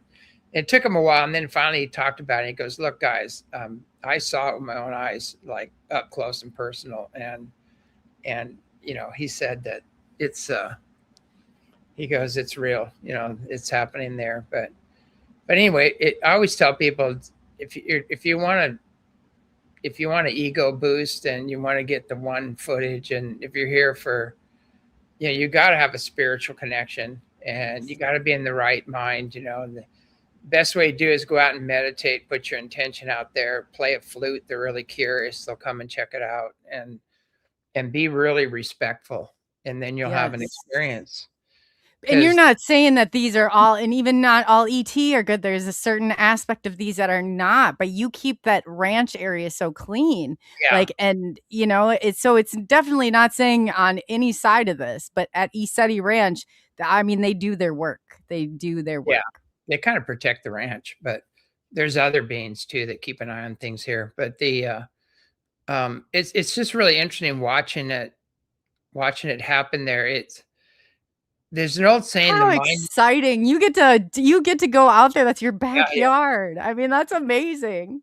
Yeah, the mind in which you seek is the mind in which you connect, and that's true in the spiritual world, basically. And so, if you haven't risen to the occasion, and you kind of could like to control and manipulate, that's the kind of energies you're going to attract to you. So the only problem is that although you might get a few benefits from those beings, eventually they're going to drain your life force, and they always take more than you gave. I mean, you'll get a little bonus in the beginning, but eventually they're going to take back much more than they gave. And people don't realize that. You can watch these people that are just, they're folding in on themselves right now. They're aging really fast. Their health is in the toilet, you know, and some of the people that were attacking us, you know, are in the hospital with brain tumors, and their houses have burned down and things like that. And you're just going, Yeah, a lot of brain tumors. A lot of and I them don't I've wish noticed I don't have. wish ill on anybody. Like, I didn't even know what happened until I find out later that these things happen to these people. And I just go, careful, you're going to hurt yourself. You know, it's like, Well, they're sending it out. It comes back tenfold. yeah. And so, but when you start working, you know, when you're in self-service and you start working to control, to have power over others, and to control and manipulate, or conning people, all the stuff that's going on, there's a price. There's a price you're going to pay, and all ill-gotten gain, you're going to lose it. You know, it might take, they always say nature's a little slow, but she's thorough, you know, and that's the way karma is. It's a little slow to react, you know, and you'll have a run for a little while, but you know, it is going to catch up. It comes back. You can't escape it. And they send so much of this, and it's like they never learn. You know, it's like all this negativity. Yeah. Don't you see it's coming back on you? Like, I just don't get it. Funny too is some of these people were offered all of this. They go, you can have the same connections, you can work with the same beings, you can help usher in, you know, the total reunion with a greater family of man. And what they choose to frickin' backstab you and steal. And isn't it crazy? And it's always the closest ones. I said it's always been the ones that I've trusted, but it doesn't usually take them long to, you know, flip that script. Yeah, and it's just I just go, what's wrong with you? You know, what's wrong with your thinking? And it's, to me, it's almost like I just go, you know, I feel like the ascended masters are all up there and they're just going, oh God, I can't believe that. Again. Like, again. Wake up. Yeah. They were so close. They had everything offered to them, and then they pulled that crap, you know. And they can't help themselves. They can't help it. I'm like, oh my God. And it's really sad but I always think about, you know, what kind of people would do that? And why would you be supporting these people? Why would you be going to their conferences and things like that? You know, I mean, what? You got to really think about it. It's not entertainment. You're funding this. You're actually funding the harm of other people. And also, too, there's no real disclosure going on in these things. It's all entertainment. It's basically there's there's no real disclosure there. No. Yeah. And you know, it's like I've had people before, and I'm like, they came on, they weren't an experiencer, then the next time all of a sudden they've got this whole nother story, and I'm like, yeah, nobody think I have amnesia here. Like, this is not the show to come on and do that. I take it personally. And I mean, it's just like you making this a huge part of, when, you know what, your story is good enough, like it was, you know, it's like, and then it all is distortion and ego, and that's not real. That's not real. Yeah, they use our footage a lot, and they say, oh, they took it and everything, and then they say, oh, it's Mount Shasta, and I go, no, that's Mount Adams, and that's my voice in the back. Yeah, yours are Peter's. You can tell your Peter's voice a mile away. I can hear it. Voice, you know, he's got the Australian accent, but you know, Peter's great too. He's another one that's just totally 100%, you know, on the up and up, and big heart. He's in it for all the right reasons. He has Jaya Sanctuary, or Eceti, Australia. And he's another one that's really, people ask me to name the people that are on the up and up. And I go, God, I mean, I got a handful. I always say James, Corey, Peter, Mary, Rodwell, like all you go right on the line. Yeah. And they've all been attacked heavily, you know, and I'm trying to think of who's left. I mean, there's a few. There's not many that are really real, though. When it comes down to it, didn't you think there was? I thought there was. I used to look up to so many of these people. Yeah. And I tell you, it was like all of a sudden when the veil, and I started, you know, the more I talked to people, and then you kind of get led into this other circle or this other group where you get to see what's going on. And I was like, yeah, you know, not really, what we think it is. Yeah. When you're in the circuit and you see what's going on behind closed doors, and you see the character of some of these people, you just go, oh my God, you know, like, and then you meet these people, and then they're being blackmailed. They're blackmailing one another. Oh my God. Yeah, I mean, I gave them all this video, and I go, yeah, you can use all this video if you want. They just they take it and they throw it on a seat and keep walking. These are top people in the field. I know. I go, look, we got all this evidence, and some they were there at the time, and I go, look, you can use this on your show. Here's all the evidence. We got it on film, and they throw it. They just throw it in the trash, or they throw it on. What do you think they're there for? To like spy on you? What do you think they go there for? Because it's like all these people, even down to like Bassett was there. Like, why are they going there? And then they're causing problems. They're chaos. They got to do that. People, you guys do not realize some of these people in this community. Check them out, please. I don't know. Check them I don't out. know when Michael Jaco came. He was kind of came clandestine. He didn't let anybody know he's coming. And then I saw him on the list, and I go, "That's not Michael Jaco, is it?" And then he showed up with his wife, beautiful couple. I mean, very, and we did some intense work together on a very high level. And he's a lot more than he says he is. Put it that way. He has connections, and a lot of us have a past. We got system, and then we. I said that is, you know what? Well, you got a past. I would think it's protective until you are coming into yourself. You have to. We're sent here to experience this. We got to get a taste of what this is like. Well, he was blown away. He goes, "There's a highway there. There's a highway coming over there." He was just blown away. He saw the doors open, the ships coming out, everything. Oh, it's amazing to see. Yes. And he saw a lot of other things there too, like, happening on different levels, the higher dimensional beings. But it's like, isn't it fair to say, James, that the people who really hold the gifts, they don't go around talking about them like people think. I don't ever hear you, Brett. I don't ever, it's like there's a certain part of this. What holds the most power is what's unsaid. It's not say as I do or whatever, do as I say. Like, you got to see what's going on and be a part of this. And you got to use your discretion and your discernment, because they're not the ones that are running around claiming to have all these great gifts. Absolutely not. Exactly. It's like, people go, "Oh, you think you're this, you think you're that." And I said, "No, I know who I am, but I don't have an identity. I don't even care." It's like, I do have abilities. I don't even list them. I don't even. I know. Yeah, I know that. Yeah, I know. But you do. It's like some of the coolest stuff I've ever seen. Yeah, we can go in and clear people's wounds and traumas, childhood traumas, past life traumas, everything, and hook them up, and get stuff off of them, which we have to do quite a lot, because a lot of the other people in the field are working with these other entities, the negative ones. And some of us know who they are, and we're always cleaning them off, getting these things unhooked from them. And, you can't, it's not all love and light, and there are unseen negative influences. Every sacred book, every temple wall has frescoes or cuneiform or talks about this stuff. It's like, it's everywhere throughout history. Yeah. There's no ancient book or whatever that doesn't talk about these things. So are they all wrong and you just happen to be the right one? It's just like, come on, guys. And if you're not teaching people, if you're not creating sacred space and clearing these unseen negative influences, other things come in. Yes. And that's what people are. There's so many people channeling, and some of these people channeling have chips, and they're tied directly to Langley, and they have a family history there, and they don't even realize it. They actually think they're channeling some Palladian guy or whatever, and they're so programmed. In the sack with everybody, So it's kind of like there's this.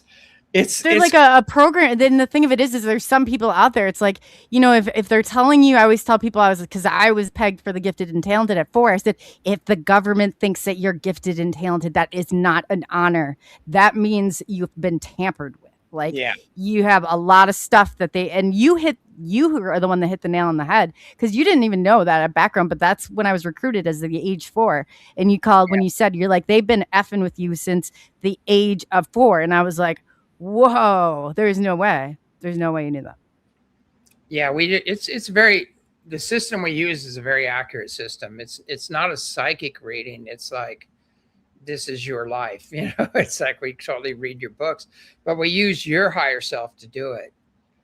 And so we never trespass on people. That's, unless they have to ask, but we, you can always clear out unseen negative influences because they're already trespassing. So you can Yes. you can definitely do that. And I've had extensive training in that, and I've taught a lot of people how to do that too as well. And a lot of people are using it out there. I think if everybody used those techniques and did clearings, you can clear your house, you can clear your business, every morning, clear out your space, and then you don't have all the accidents and the illnesses a lot of times that come with the negative entities. It's something we really should be doing. I mean, we do it. Yeah, you do it. Like, I was going to say, yeah, don't you? You could go through. I've been talking to you before and you're like, I have so-and-so coming. We got to go clear. And you don't just go once. It's like you're continuously going to these areas and keeping them clear. Yeah, it's, and I really wish, I really got to set something up where I do the self-mastery classes and the ambassador training where people are trained how to do that. But I'm really trying to get that out to more people because right now, the veils are getting very thin. It's starting to get weird. Things are coming in, and there's a lot of end time madness going on. And with all this higher conscious energy flooding the planet right now, everybody's shit's coming up, and people are losing it, and they're not rising to the occasion. They're blaming and projecting versus owning what's happening, what's coming up within them. And it's getting really crazy. And we all knew these times are coming. We're in it right now. And like I said before, these people that are throwing out all the gossip and rumors and attacking, that's all coming home. It's all coming back. Ill-gotten gain is going to be lost. If you made your money and rose to a position of power on the backs of others, you're going back to start, going back to start. That is where I said I'm never going back. It's like anytime, it's like you'll start to get closer, but this is how it works. And it's like you'll get there and then it's like so I started saying, I'm like, I'm not going back to start. Okay. Yeah. I'm not doing this all over again. You got to keep it. And if you're not operating inside a universal law, like you said, when you go out there in a negative way, it's coming back. Yeah, and there's if I wanted to, I have a lot of dirt on a lot of people. Like I'm saying, I know a lot of them better than they know themselves, and that's just not why I'm here. I didn't come to do that. And I would. You do know a lot. I know. I was like, man, I just sit there. I'm like, if I had those documents, I would be like. And I ended up helping all these people, and they still backstab me. It's crazy, but it's because they find out a lot of people have a story and they've made a lot of money off of this story, and it's kind of delusional. There's a bigger story about them if they would go there, but they have an attachment. They have an ego attachment or spiritual ego going on to this other story, and if they really wanted to become their story and really live it and do it, they can't let go of their old story. Because they're attached to it and they made money off of it and things. They can't let the past, release the past and step into a higher level. And you're seeing that a lot. And now their stories are collapsing because they have no foundation. And you're seeing that everywhere right now. People are not, we're being activated right now. Our spidey senses are kicking on, and the direct knowing's coming on, telepathy's coming on. All this stuff, these people are not going to get away with this much longer, and they're all being called out. And some people are leaving drops on their deathbeds even, and leaving the ones here with it. I just saw that not too long ago. Fire in the sky.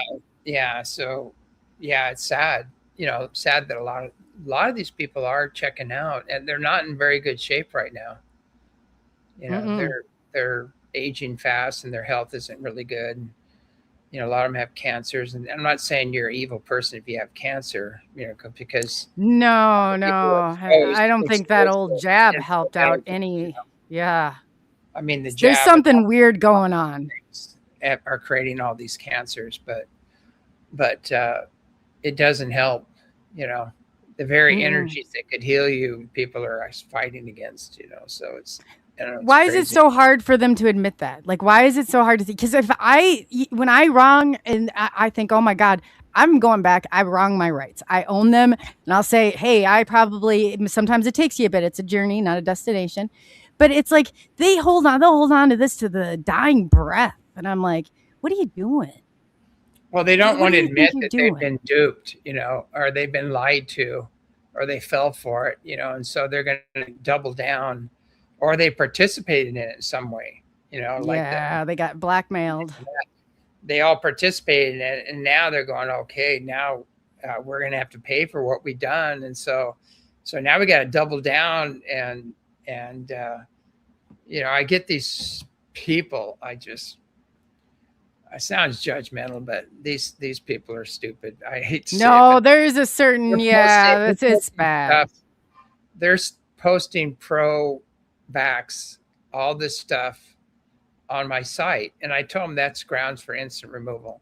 Because if you haven't done the research, and I told people up front in the very beginning, even before this other new crazy one came out, don't go there. Don't do it. I know what's in them. And it's not good. Your immune system will take care of these things. It's so much worse. The solution they are giving you is so much worse than what you're dealing with. And I got so much shit for that. I mean, I still get crap for it. I know. Threatened to sue. I'm going to call the sheriff and have them arrest you. And you're killing people. And I go, no, yeah. Oh yeah. Trying to save people.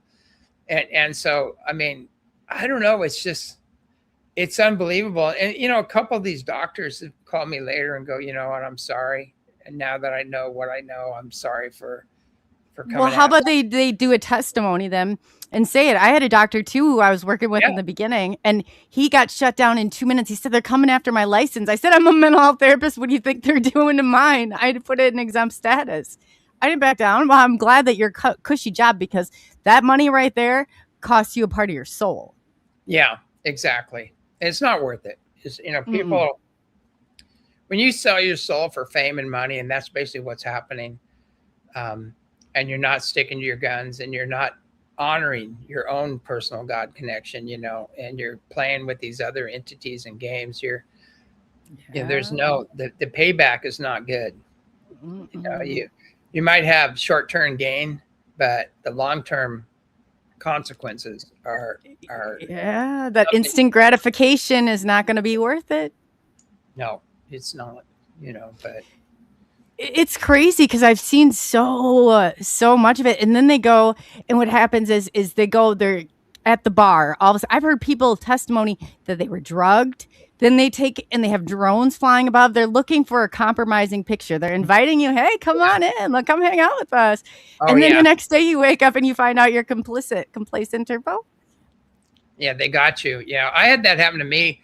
I had about 3 Manchurian candidates show up, drop dead gorgeous, beautiful, and saying, I love you beyond all human understanding. And they're telling you everything you want to hear. And I'm going, wait a second, I'm an okay looking guy.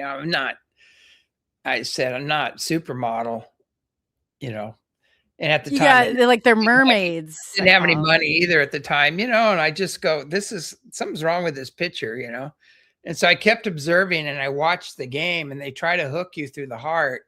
And then they slam you and try to tear you down and your whole system. Well, I never gave them access to the heart because my spidey senses said, don't go there. And then they come out and go, you did, I go, no, I walked away from all the drama you were trying to create, but. And people legitimately think they're in a relationship with these people, and they're handing over information that they think they'd hand over to somebody they were in a relationship with. And that they're just I've had just 4 or 5 people come and say that it's universal law. We have to be together, and we're together on another level. Oh God. Kids and same thing, Corey. Same thing happened with Corey and stuff like that. And Corey even got sued by one of them. I can't believe it even went to court. But that happens a lot, sadly enough. And I have compassion. They do that.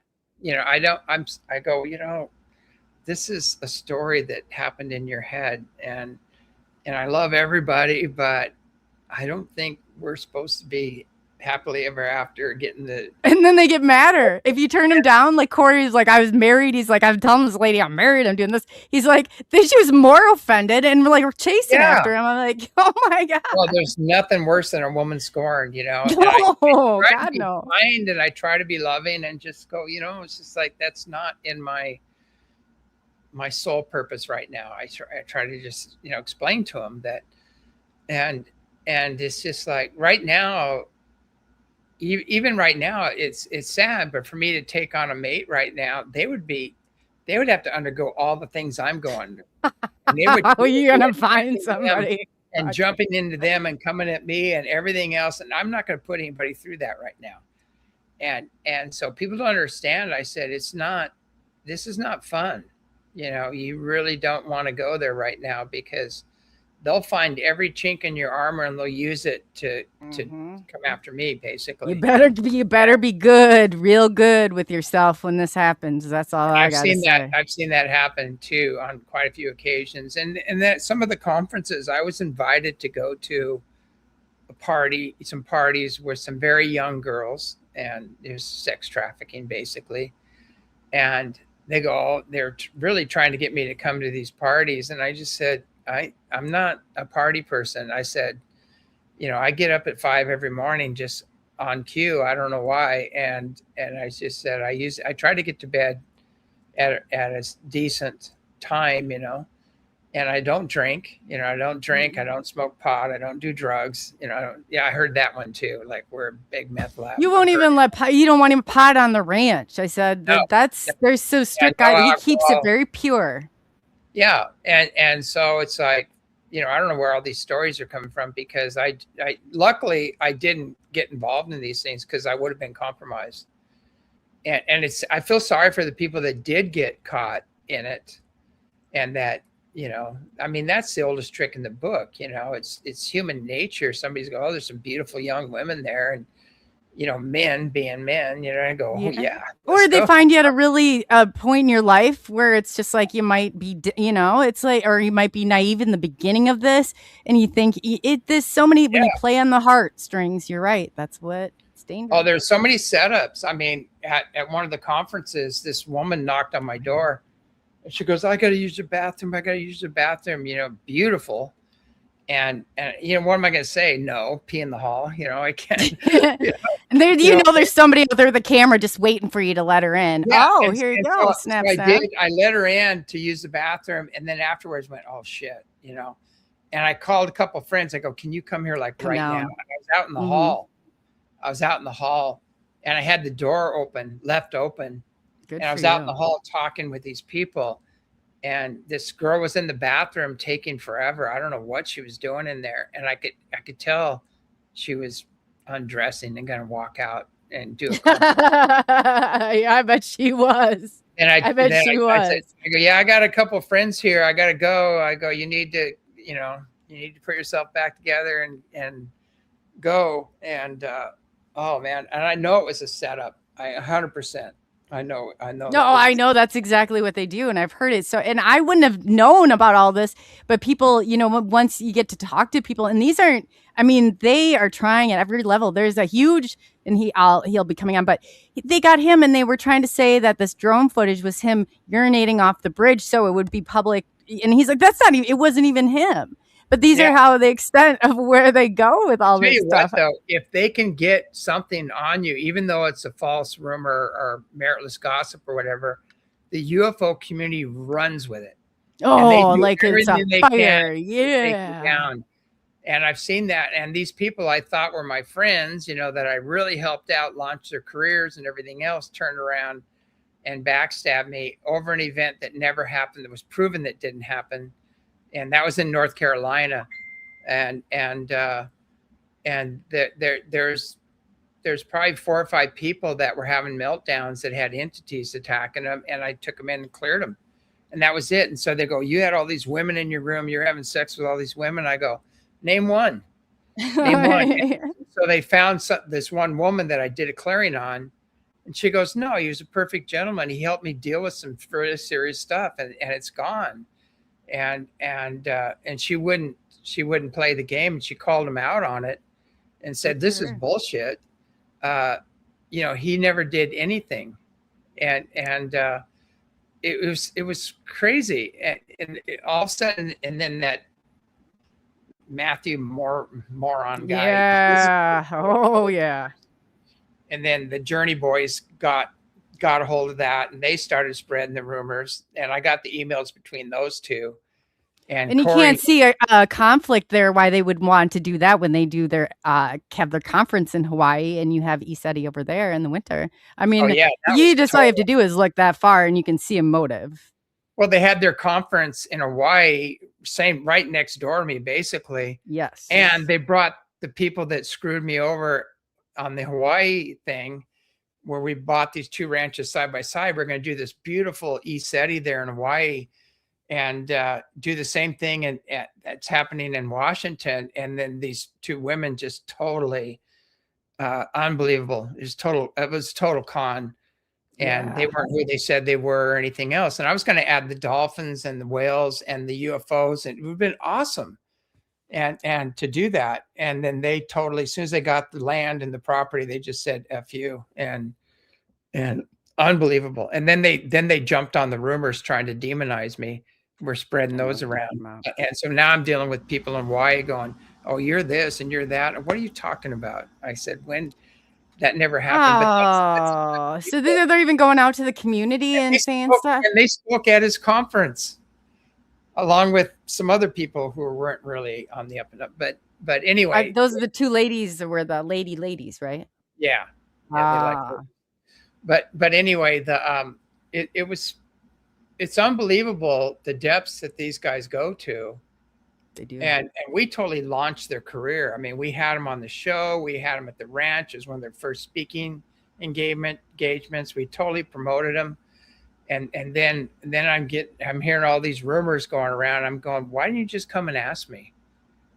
Why isn't that to burn you? They sit there in all this huge rumor mill is going around. Everybody's talking about it behind your back. And it's like all of a sudden somebody will finally tell you. And I'm like, yeah, this is what's going on. It's like, at least ask a person.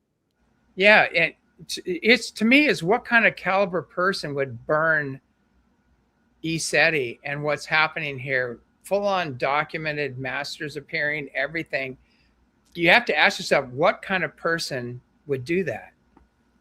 And there you go. And they seem so nice. Oh yeah, they do, don't they? That's so do serial killers when they're coming in your house. Yeah. And people, they go, "Oh, he's so nice and everything." I go, "Yeah, well, I know what he's dealing with. I know what they're working with." But anyway, they gather all together, and I go, "What an F fest this is going to be," Yeah. And it's weird. And I told them in one of their other conferences, I go, you got some pedophiles that you're promoting right now. You need to deal with this. I go, it's not a good look. And no, they kept going, and they just kept going with it. That we're not here to judge. We're here, everybody. I'm just go. Oh, God! Don't pull that crap. I talked to these. So true. I always think when I used to do that. I'm like, here's the documents. Here's the information. Here's what you need to know on this person. And then you see them coming back. And I'm like, didn't you see that? Like, no, it's all about, they're coming back? Name recognition and money and making the money. And they don't care about the caliber or these people that they're promoting. And that's why I left, And you were gracious to a lot of you were very gracious, and you were the one. And two, if you guys don't know, James has a very long history in this. Like, you can look back; he's got a long documented history in this. You're so kind. You're the perfect mark for them because you were coming in welcoming, and I wouldn't have known either. And I just remember looking back, I think it was like 5 years ago, and Corey was like, he was there and something was going on. And he's like, I'll ask my camera footage people, but they were causing a lot of problems back then. And I was like, scoundrels. Well, they came after Corey, and Charlie smashed Corey, and were attacking him. And so, when you look at they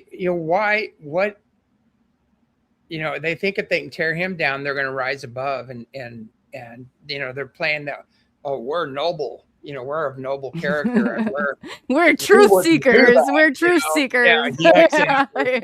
Yeah. Yeah. I'm just going, yeah, right. I think we've seen your colors, but anyway, it's things are just not what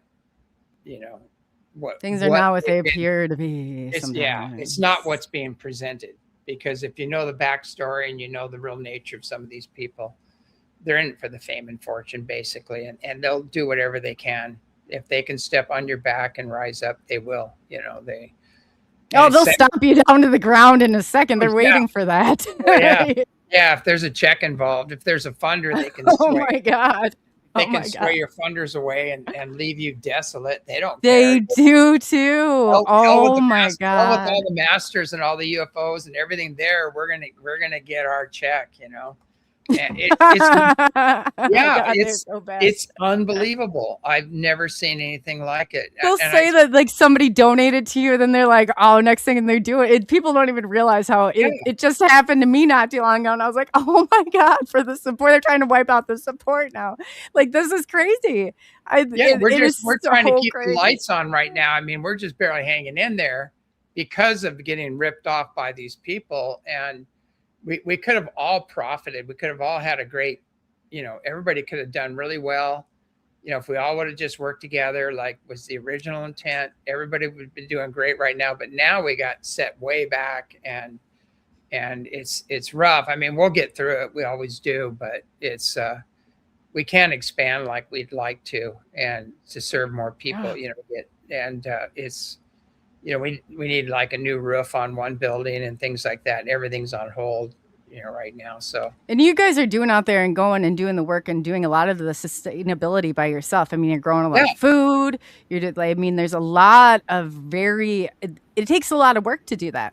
And I've even seen people that come to the ranch. I'm like, this is a part of it. You pitch in and you help and you do your part. And I'm like, what do you think of, like, you're not going to some amenity 4-star hotel and expecting a spa.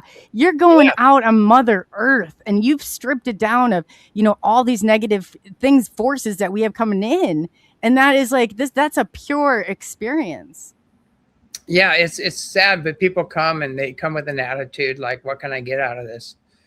What can I take from this or whatever? It's not, we have an old saying, we know what you want. What is it you have to give? It's like for 40 years, I've been busting my butt building these buildings and creating, landscaping and putting in all the gardens and making it self-sufficient. It's been a labor of love and everything. And people don't realize that. No, I didn't have it given to me. I didn't have it, it's a lot of blood on those timbers, smashed fingers and things like that. Some hard, good old work. Yeah. And that's how that place got there, but, I guess it's a sense of entitlement that some people have a sense of entitlement. They want everything given to them and they don't want to work, and they want to take whatever they can when they come out of this. It's a weird mindset. I don't even understand it, but I've seen it played out a lot. Especially there's a lot of money. I've even heard out of people's mouths, and I want to throw up. They'll be like, there's a lot of money to be made in that. I'm like, are you here to make the money? I know money takes the world to go around. Everybody's got to live. Everybody's got to survive. But is that really what you're doing here? Is like conning people for money in something that should be so beautiful and magical? And we could be, think of how much further we could be if they didn't exist. Here's a question. What kind of spiritually and technologically advanced being, somebody was really telepathic and could sense energies and everything else, why would they have anything to do with these people who are claiming contact? They take one look at you, they can read you, they know all about you. They're going to walk the other way. They're gone. They're not going. There's no place for them. And that's the thing at Eceti, we made a place for them, a very high vibration, high frequency place where they can come, and they love that. But listen to the people. If it's okay with you, I'm gonna play that when we go out, because when you hear that, it reminds me so much. I'm like, from the first time you saw me, I'm just like glowing. It's so positive, and it's just right, that experience. Everybody's the gratitude. And you know what happens? It activates the soul because they go, I knew this was real. I knew there were masters and beings. I knew the ships were real. And they just open up and they just go, oh my God, I'm home. And they have these full-on life-changing experiences there. And these other idiots are doing all they can to kill it. Who are they working for? That's my question. Who, obviously they're working for themselves, but who's coming through them? I would be, I helped build. To think that they could and come out there, that takes a lot of cojones to do that. Because that isn't, I don't know, you got to be working for somebody pretty powerful. I mean, I had an incredible yoga teacher when I was younger, and I had the Teachings of the Inner Christ, TIC people there, and I love what they're doing. And I worked my butt off building on a room so they could have gatherings and things like that for both of them. One I built myself, and the other one I just was there. And they kept looking at me and go, what are you doing? Why are you doing this? And what do you expect of it? And I go, I didn't even, that wasn't even in my head. And I just said, I love what's going on here. I want it to continue. That's why I'm doing this. And I said, I'll do it as long as I can, and got it finished, got the stuff finished. But I just go, what happened? Where are those kind of people? You know what I mean? I'm kind of wondering. I know. Can we recruit some good people in this, please? Yeah. I'm starting to feel like Lot, when he went to Sodom and Gomorrah, and the angels, said, okay, bring me 100 good men. And so he's trying to bring me 10 good men, bring me 5 good men. He goes, bring me one good man and we won't destroy the city, And he goes, I'm sorry, can't find one. He said, then get out, get out. We're going to take care of it. I mean, it's almost like that. It's really sad. I mean, there are some people that have come to the ranch that had amazing experience. They know what's going on. They're totally heart-centered. And there are some beautiful people out there. We've met a lot of those too, but these other people, it's just beyond me. I don't know what they're thinking, and their words, they're totally going against universal law. And for them to not think there's going to be consequences, that's beyond me. That's like, they never seem to get tired or bored of the same thing. I go, do you really think you're that special? I know you think you're special, but and you're self-serving. I understand all that, but do you really think you're that special? That they do. They do. They don't think karma applies to them. And it's amazing. They're so locked into How do you get by that long thinking that? Is a better question. Like, do you think they really believe it? I always think, God, it aggravates me so badly. I cringe because as a gifted and talented person, and then you hear somebody out there you have no idea. Nobody wants that. That is not a good thing to happen to you. That is a very bad thing. No, I mean, to me, it's like, why, how do you, this ill-gotten gain, how do you think you're going to keep that? That's universal law, basically. You can't keep what's not yours, and whatever you took from others, it's you're going to lose, basically. But if you didn't have some kind of noble character there and making your bucks, if you did it at humanity and the earth's expense or whatever, there's going to be a backlash. You're going to get pay the piper.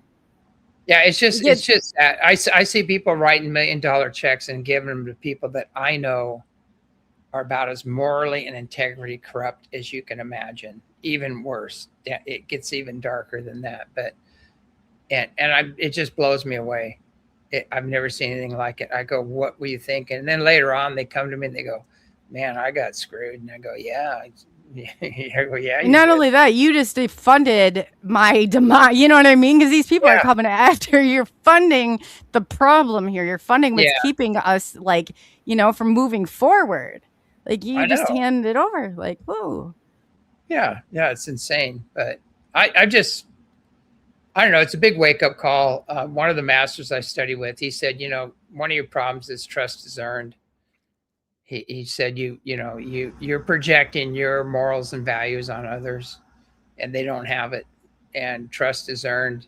Just don't trust people unless they've earned it.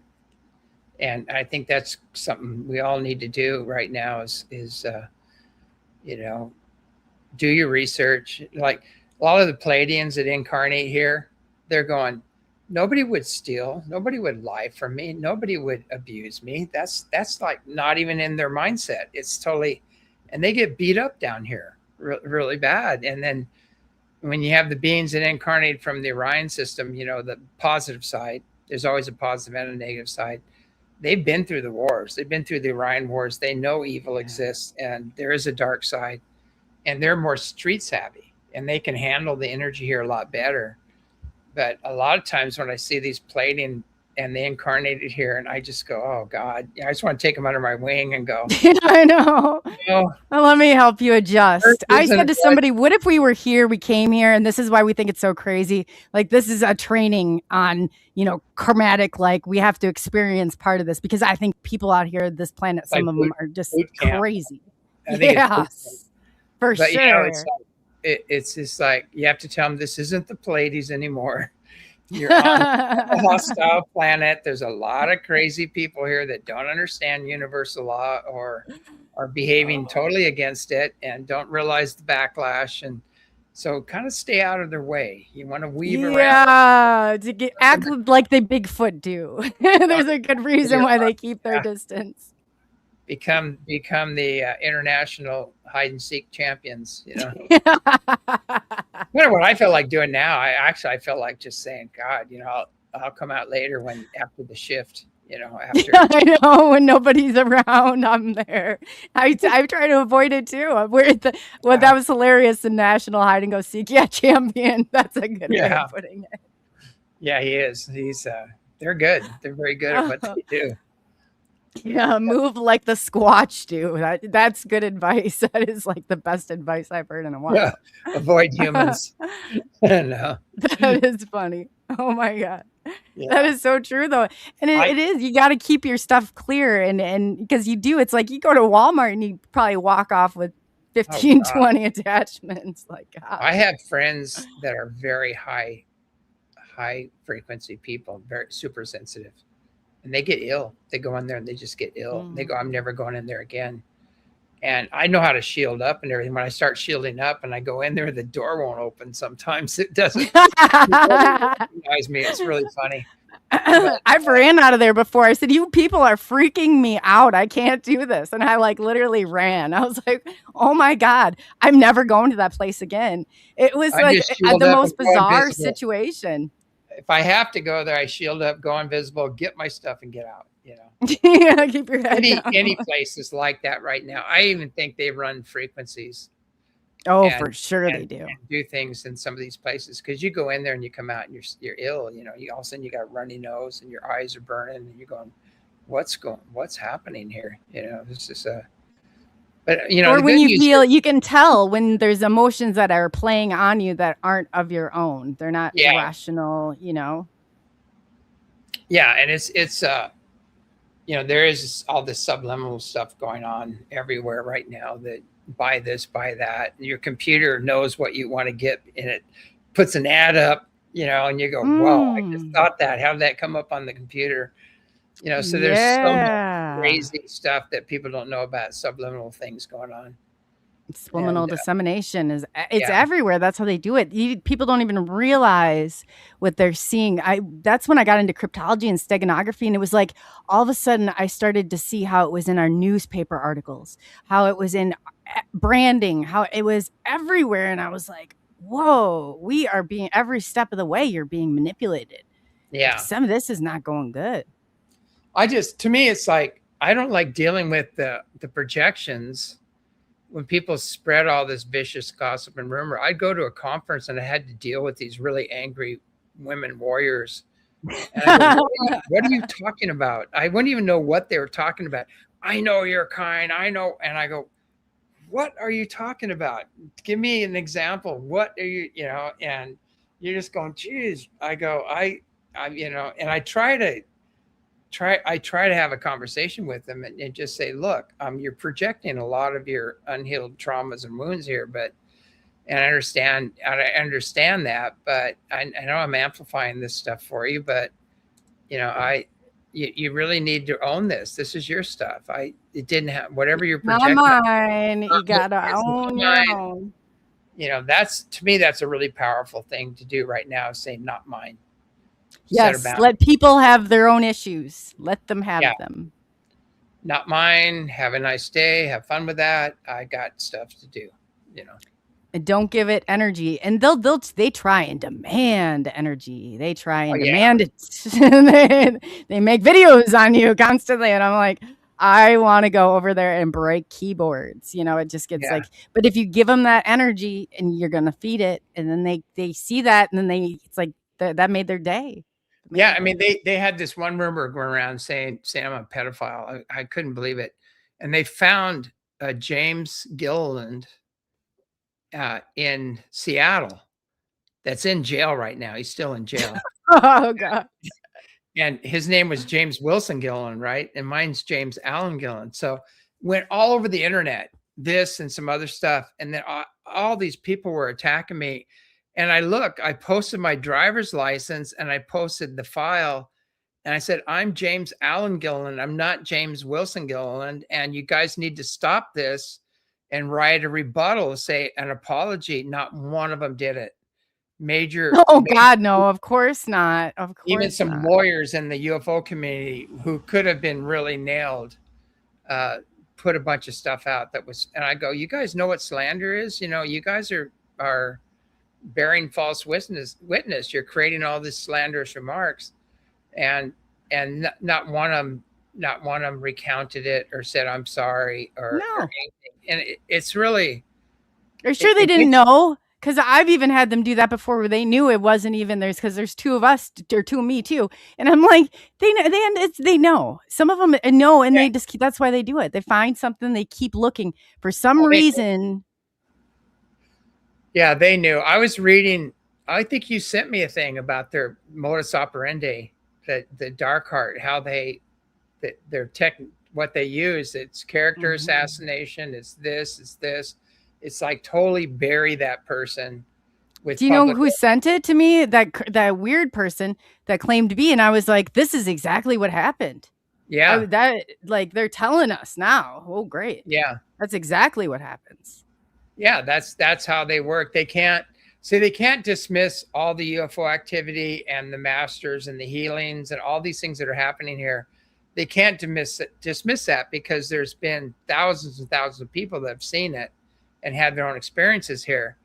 And so they got to go after your character. That's all. They'll have to drum up fictitious things and stuff and come after your character, because that's all they have left. But the problem with that is that it's easily debunked, because you just go, okay, give me a time, tell me a place, give me a name, and they can't give you a name. And there are, I mean, you were sending me some stuff too. There are some people, that's their job. Yes, it is. That is their job. They work for the deep state. They work for the dark hearts. They work, and that they have a full-time job just assassinating your character, and they do, and they get paid for it also. Yeah, and the people that are aligned with these networks and stuff, they think they're going to move up the network if they attack you too, and so they come after you, and then they all accuse you of what they themselves are doing. It's just a big mess. And I go, what master, what enlightened being would involve themselves in your organization? Think about it.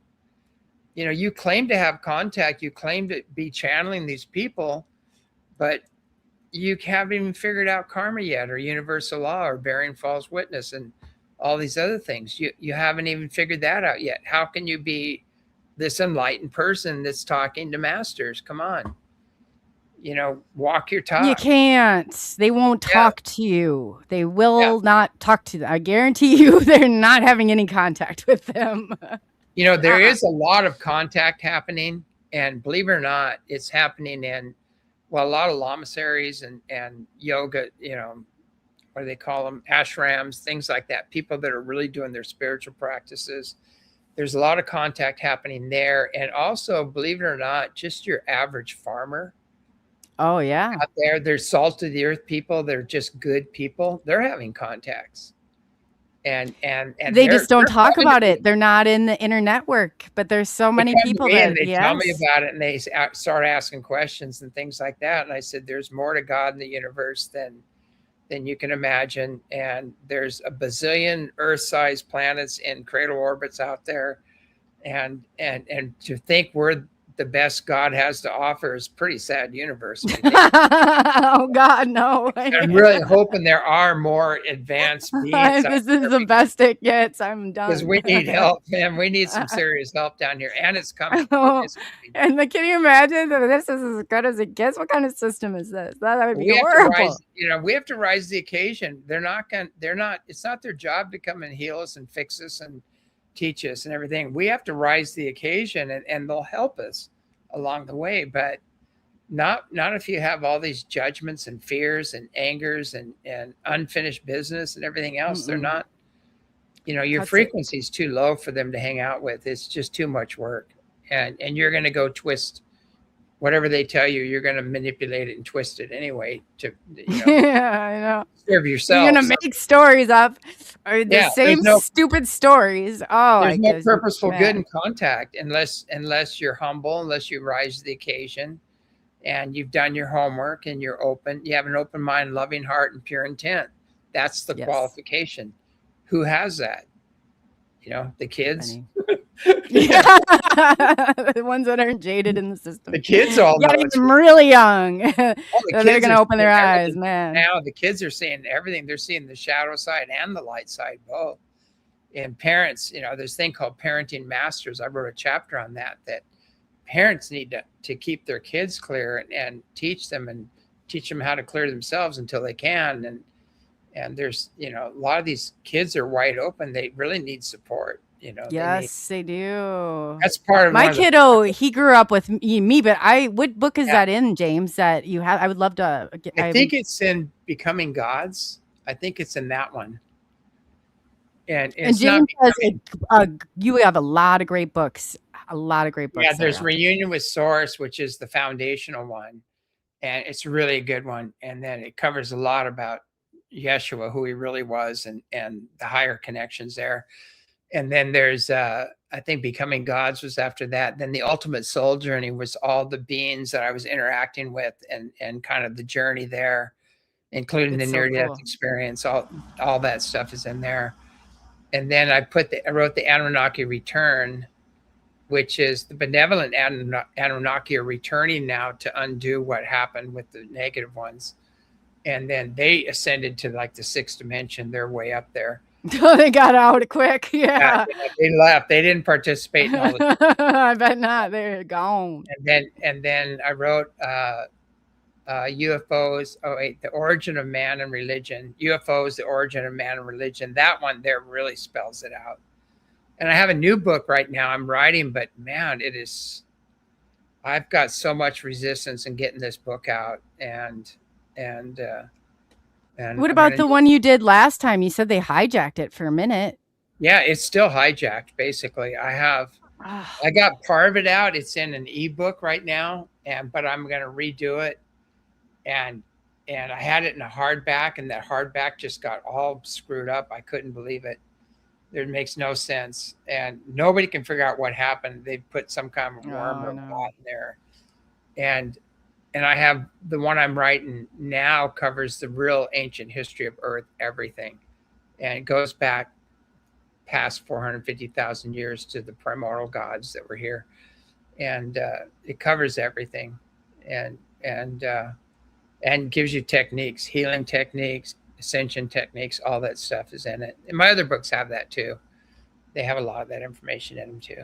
But yeah, buy some books so it can keep the lights on over at Eceti, Definitely get over and support James. You have coffee that is fantastic during the wintertime.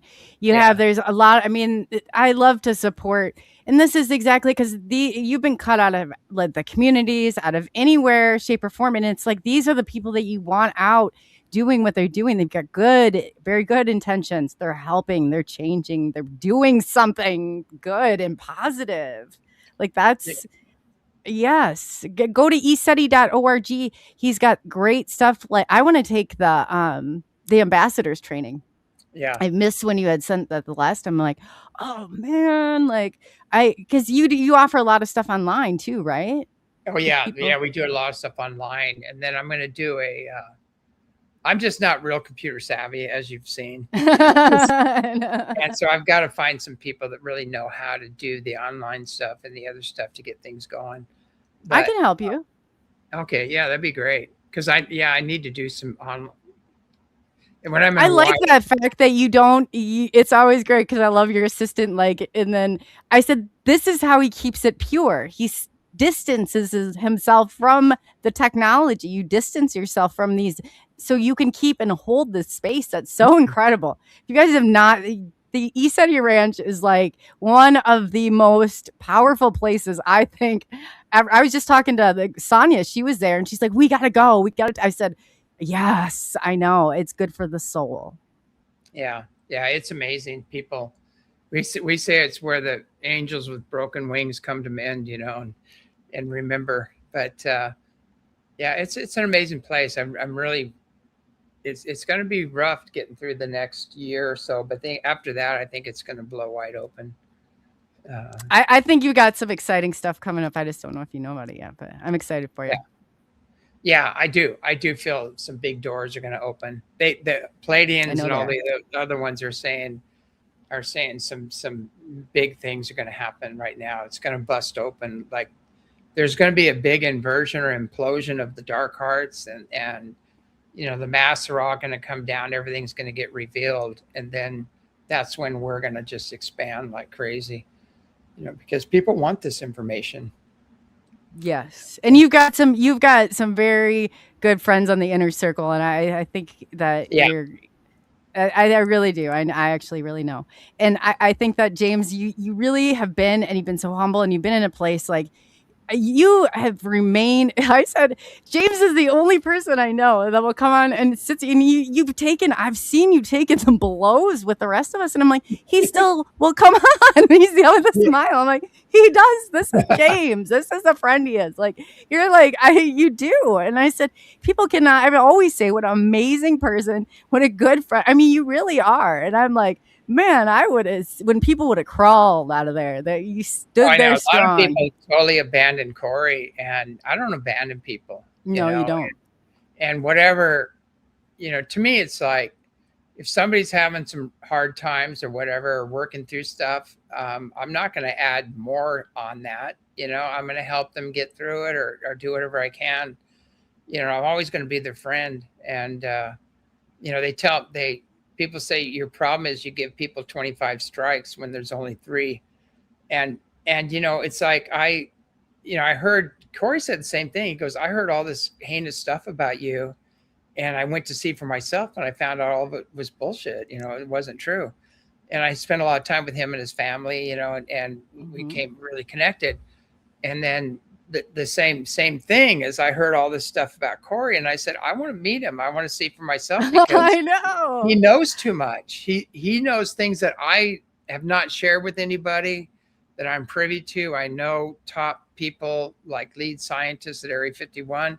People come to the ranch and they just spill it's like confession, I know. And so I know all these things, and there's no way he could know those things unless he was on the inside or experienced them. And so I go, I don't. And so you really you can't go by the rumors and the gossip and and especially the people that are getting the most flack are the ones that are on target, so you got to realize that. But, I spent time with him and his family, and I, it's what I don't understand is why are people so threatened by him telling his story? I mean, it's his story, period. It's like he has a right to tell his story. If it's true or not true, that's his thing, Everybody gets so caught up on it. I'm like, there's good explanations. They just haven't given him the chance to say them. Yeah. I wanted to hear his story. I just said, I want to hear his story. And then I heard his story and I go, wow, this guy's got a lot of inside information. He's very humble. He doesn't want to be public. He doesn't want to be. He has a hard time doing shows. People probably don't even realize that. He gets so much anxiety from it.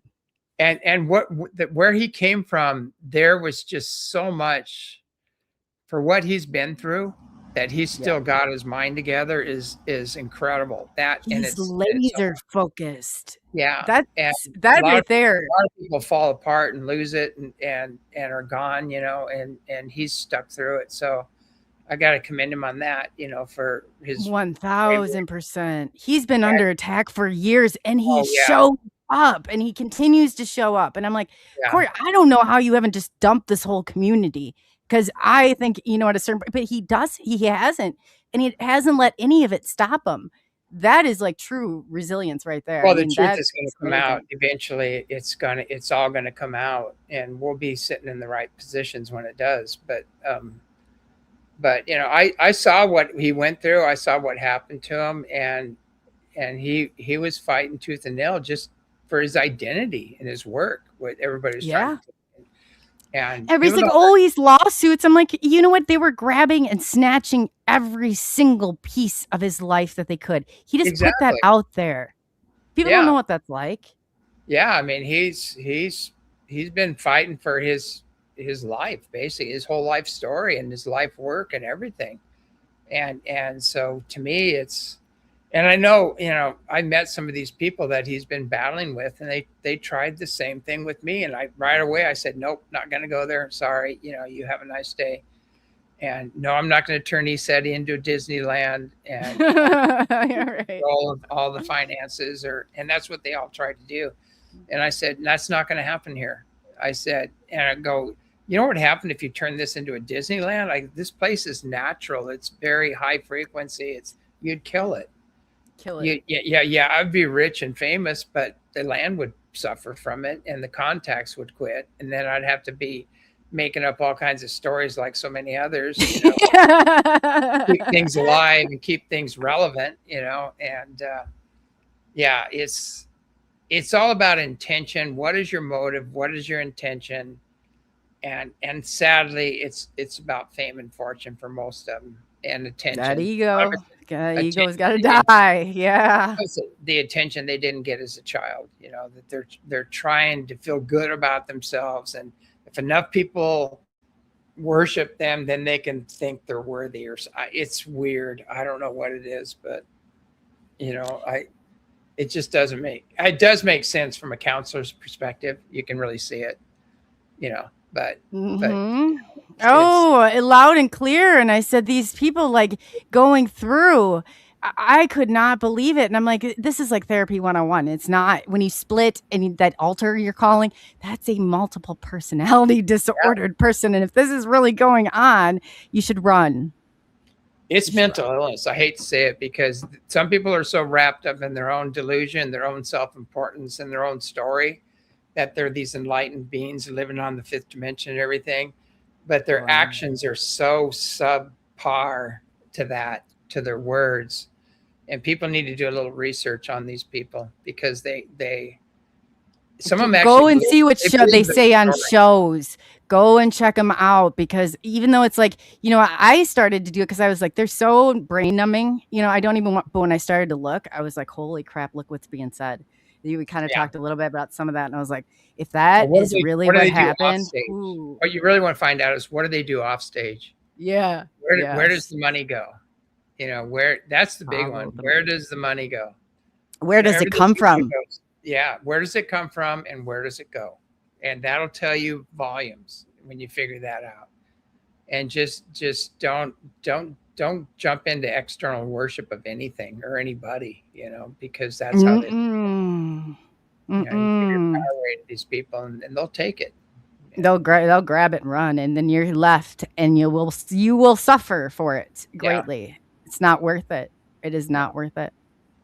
That is so. James, anyway, go ahead. I gotta go pretty quick here, but you know, the bottom line is that we have to rise to the occasion, and we have to keep an open mind, loving heart, and pure intent, and then live our lives according to universal law, basically, you know, which is universal peace, brother, sister, love, and individual freedom and prosperity for everybody. Don't create the karma, because it's going to come back. And that is the bottom line. If we're going to have contact with these spiritually and technologically advanced beings, we have to rise. to the occasion. And this Gotta do big your work. fest that's going on, and you've got disclosure, and that has nothing to do with contact with the benevolent ones. And people need to realize that and start asking that question: what about the spiritually and technologically advanced benevolent beings out there that want to help us, that we need to invite and welcome? Why are we not talking about that? And you'll see none of them are. It makes me so mad because I try and say there's both sides to it. You have to know the good to know the bad, and there is, and you don't want people to be fooled. But you've been told me before, and I was like, wow, because then you have the people too on the opposite end. They're like, they're all good, they're all good. You say that you're gonna offend me. I'm like, no, you gotta walk a fine line with this. Okay, you can't be tricked, but there is such good, pure, goodness that it just feels like wrapped in love goodness. Yeah, and there's discernment. There's a dark side. It's like Star Wars, basically. There's a light force and a dark force, and there are some beings that are working for the dark force, and there's some beings that are working for the light force. And unfortunately, most of the light force have been pushed out of ufology, even spirituality. They want nothing to do with the community. The ones that took their place are on the Epstein list. Yeah, I know.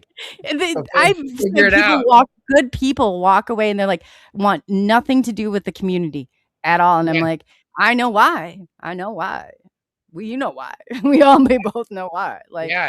If you've got any discernment whatsoever, and you're not just totally ignorant or gullible, you're going to walk in and go, whoa, this doesn't feel right. And you hear the stories and you go, God, this is like sucking me in. I'm not going to do this.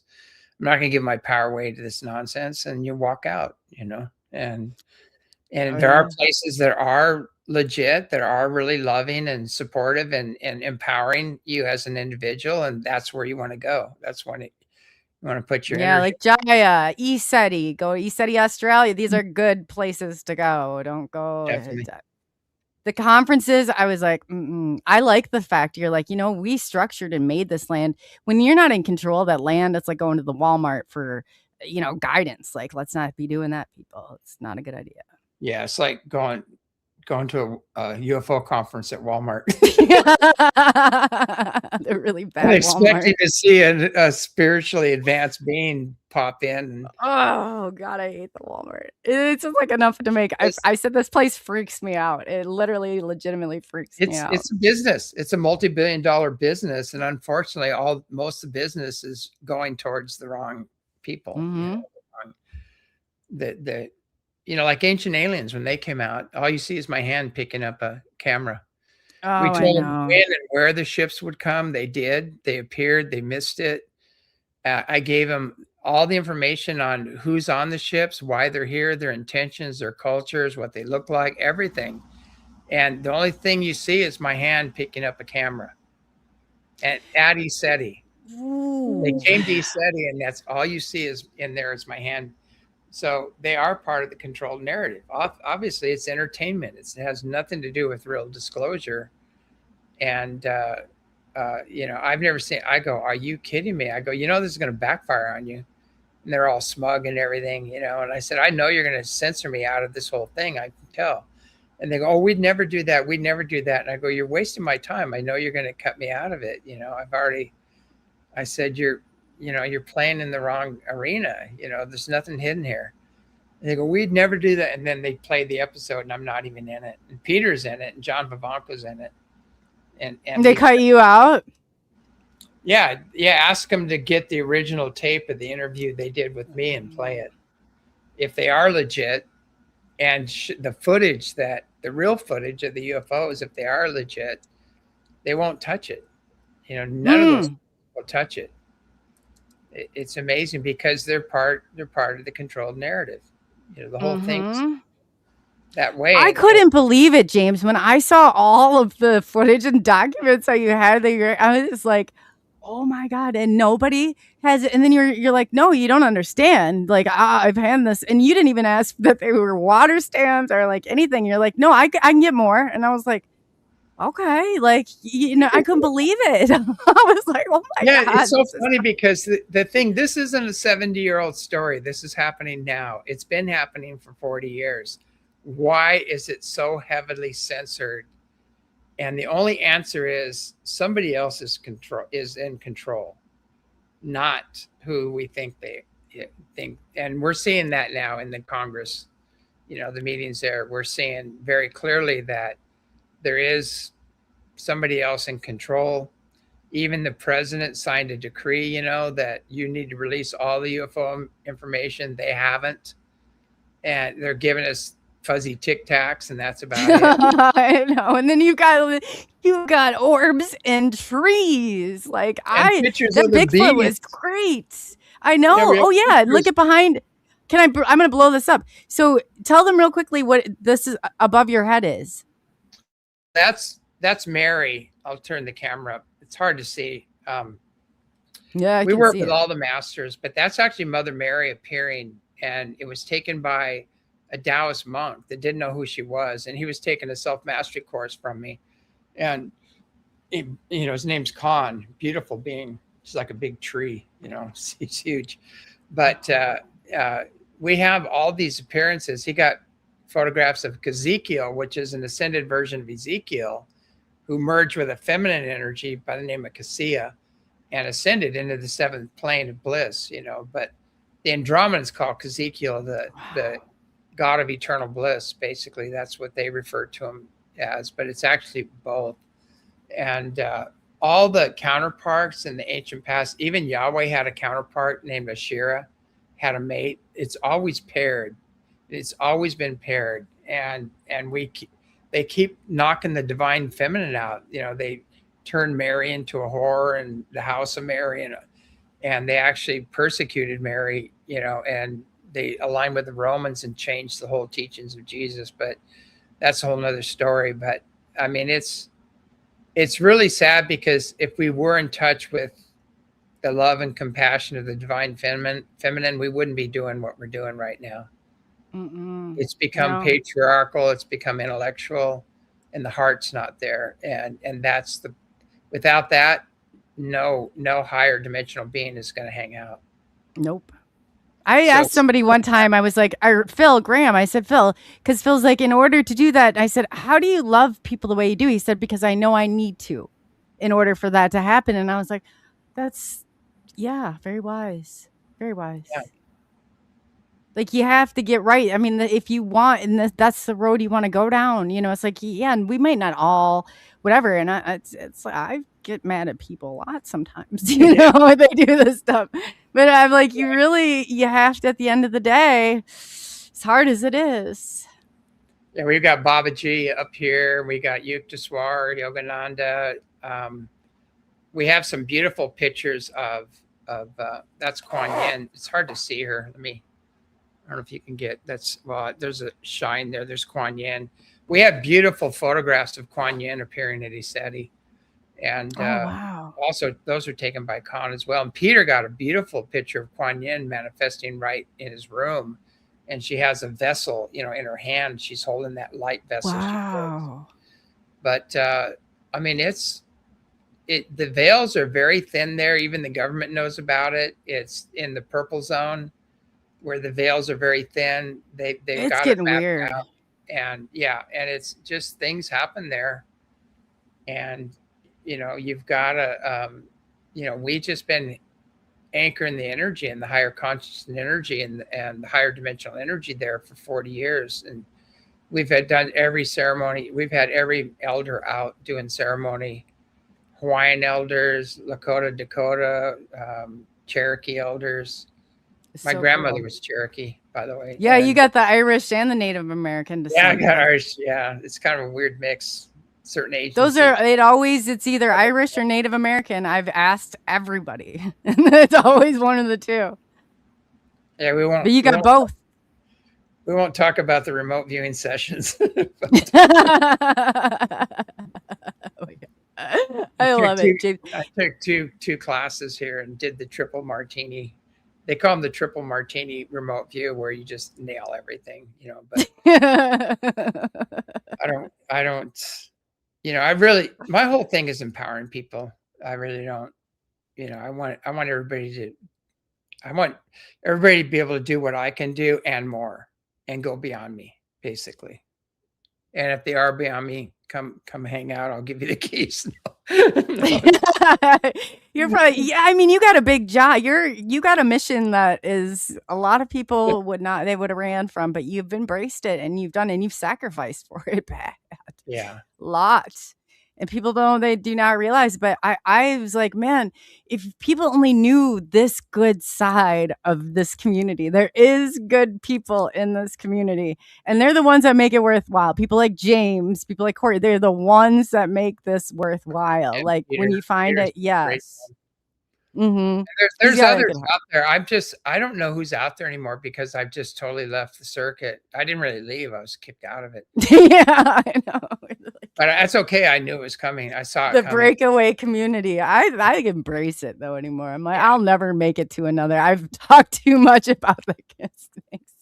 Yeah, but they offered me a spot. I would want to think they were going to kill me or something. I don't know. Yeah, I know they're looking for something. You provide it, and then they all come after you, and you're going, yeah, on here.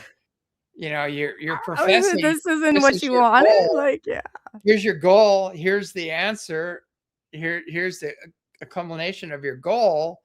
Why are you stopping this from happening? Because that's not your goal. Never been your goal. Your goal is to control the narrative, basically. Yes. And you're not going to bypass it. Even as great as those deals sound, people, it's not worth your soul and you're not going to bypass it. Thing about the beautiful many, the higher dimensional ETs and everything, they're in control right now. And the rest is in free fall. And so all I have to do is buy the popcorn and sit and watch because it's coming. It's going to get this next year is going to get really weird. Really people weird. At the top of the food chain are going to find themselves at the bottom, basically, because it's coming. That's what they've chosen. It's like, oh boy, is it coming. But yes, stay tuned this next year, James. And I know that the rightful people by karma, like the rightful people will take their spots. I used to, I was thought at a certain time, I was like, oh, this is so aggravating. I'm about to get out of here. But I know that people like you and Corey and all this, that there's going to be, there's going to be a shift. It's inevitable. It has to happen. Yeah. And there's people out there that are high integrity fighters out there. Ross Coltrane's probably at the top of the list right now. And he's bringing out all the information, but he's calling out the things that aren't on the up and up too, which I really admire. I can't believe how well he's been attacking the stuff that needs to be, to be shown. He's been really revealing a lot of stuff. So that's good. He has. Yeah, he has. I go, whoa. I go, you're invite him to the ranch. He'd be a good one to have. Yeah, it'd be great. There's like, is it David or Dan? David Grush? David Grush, I think. Name? David Grush. David. I really feel do you think he's legit? I stay away from any government, but when I've caught him before, he seems very, very passionate. He's got that like where I'm like, I think he has. I kind of starting to, and I'm very apprehensive about the government. You know that. Yeah, but I think he's sincere and solid. He really wants to do what's right. And there's a few others in there that I'm not privy to. I mean, I haven't watched all of it, but that Patricia Luna is asking the right questions. She's asked a lot. We sent her the self-mastery class, the ambassador training. So. Oh, did you really? Oh, that's cool. Share it around because that tells who's who. From the highest levels to the lowest levels, who's who in the universe, how you deal with them, and everything. So it has all that information in there, and I think anybody when Michael Jaco came, he goes, we use a lot of your stuff in special forces, and really? He goes, yeah. He goes, it's a spiritual warfare out there, and we understand that, and we want any edge we can get, So I can't believe I've had so many people from the military, especially the UK, has really spoken out, and I was like, I can't believe. I thought that they would think it was totally, like woo-woo or something, but they have been the ones, and they're very, like, I was really impressed, and I was like, well, maybe there is more hope than what I think there is on that. No, you'd be surprised. I mean, if your life's on the line and you need an edge to stay alive, you're gonna learn whatever you need to learn. And That's a true. lot of them, are in there. They're solid. I mean, they're very patriotic. They're really heart-centered people, and they're seeing through everything. And now they're stepping up to the plate. And people need to get behind them. Oh, yes. Yes. I've had to summon. I said, what was it like before? And I've questioned, like that very moment when you were releasing this information, take me there. What was that like? And Jason Sands is another one. He's really, I mean, he had to stop a couple times. He became so emotional. And I was like, you can't make this up. You cannot make this up. And they attacked him. So I'm more likely, I have to listen to see what they have to say, If you have some other people, let me know. Cause I've just not on the net and I don't know who's out there right now. I've just seen a little bit, but if you have some other people you feel are heart-centered that are, they should come out. If they want to come out to the ranch, we'll show them around and give them space and they can see everything for themselves. That's what I'll give you a list of people, because unless they've really legitimately like emotionally moved me, and I go right to those points because I know as a therapist, like if you're in those, I know what it's like seeing that initial craft. Like when it's like when somebody tells you something, you can feel that, like if they've been there, they don't. If they're just like, oh yeah, I just saw it and I was I'm like, you didn't see it. You did not see it. No. I know. I'm kind of that way because I've seen so much now. I still get excited when the ships come in and everything, but it's kind of weird because when I was raised in the desert, we used to catch rattlesnakes all the time, and they made heart medicine out of the venom, So I was with a bunch of friends, and I look over and I go, "Oh, there's a huge rattlesnake under a rock right back there, and be careful," And they go, "That's bullshit. You're lying." And I go, "No, there is." And they go, "You'd be freaking out, right? You'd be emotionally." And I go, "No, there is." And they didn't believe me. So I took him over there and he looked underneath the rock and the thing was like right there in his face. Oh. And his eyes came up and they're this big around, And he goes, "Shit," like this. And they go, "You're so calm about it. That's why we didn't believe you." I go, I know how to deal with snakes. I'm still dealing with them. Yeah, I deal with them every day in the community. What are you talking about? They're in the grass everywhere you move in the UFO community. Yeah. Kind of funny, but yeah, if you didn't laugh, you'd cry. But that's true because you have to. A certain amount of this is remaining and keeping the cool. Like David had asked before, is there ever a dull moment with UFOs? When I see them, but when you do and you've had it and it's like, and you're trying with intention to bring them, because you have to keep that calm, cool, relax, or they're gone. Yeah, I told everybody, I said, I've already crossed over and I was hanging out with the source, and that's a tough act to follow. Everything else is just interesting after that. And I go, that was interesting. I mean, I've been grabbed in bed, thrown out of bed against the wall by some nasty stuff. And I was laughing at them. They go, "You're nuts." And I go, they don't know what to do with that. You can't get into fear. And you can't get angry. I've seen you, James. I said this before. I was like, James is the best person ever. He'll come on the show and we know we're going out and we're going to get battered on it. And he's still there. Like, yeah. That's my kind of people right there. Yeah, I'll have visitors tonight, I'm sure. Way too much truth and light out there. So they'll send their minions, but I'm used to it. I know how to deal with them. No, I know. I just say, well, you got to just brace yourself for the moment. You'll get through it. They try you to, you'll get through it. I'll have them meet my little lion friends, my 17-foot tall lion friends. They can meet them. Have fun with it. See, and I am full-fledged, and this is me, not James. If anybody has any information, do your research and send it to me if you do, because I'm telling you, they got to stop. Yeah. I'm trying to help everybody here, because you should be able to talk. People should be able to tell their own stories. And if you have any questions or doubts, ask the people. Don't just continue the lie or story or whatever it is. Yeah. Go to them and ask them. That's what I did, and that's what Corey did, when he heard all the nonsense about me. He came and he goes, "Yeah, after I met you." And I said, "Yeah, same here. I heard all this stuff and I just wanted to meet you, and it's real. I have a lot of compassion for Corey and what he's gone through. and these other people that are still attacking him to become relevant and to stay on top of things on Makes me his so back, mad. you know, is like, to me, it's disgusting.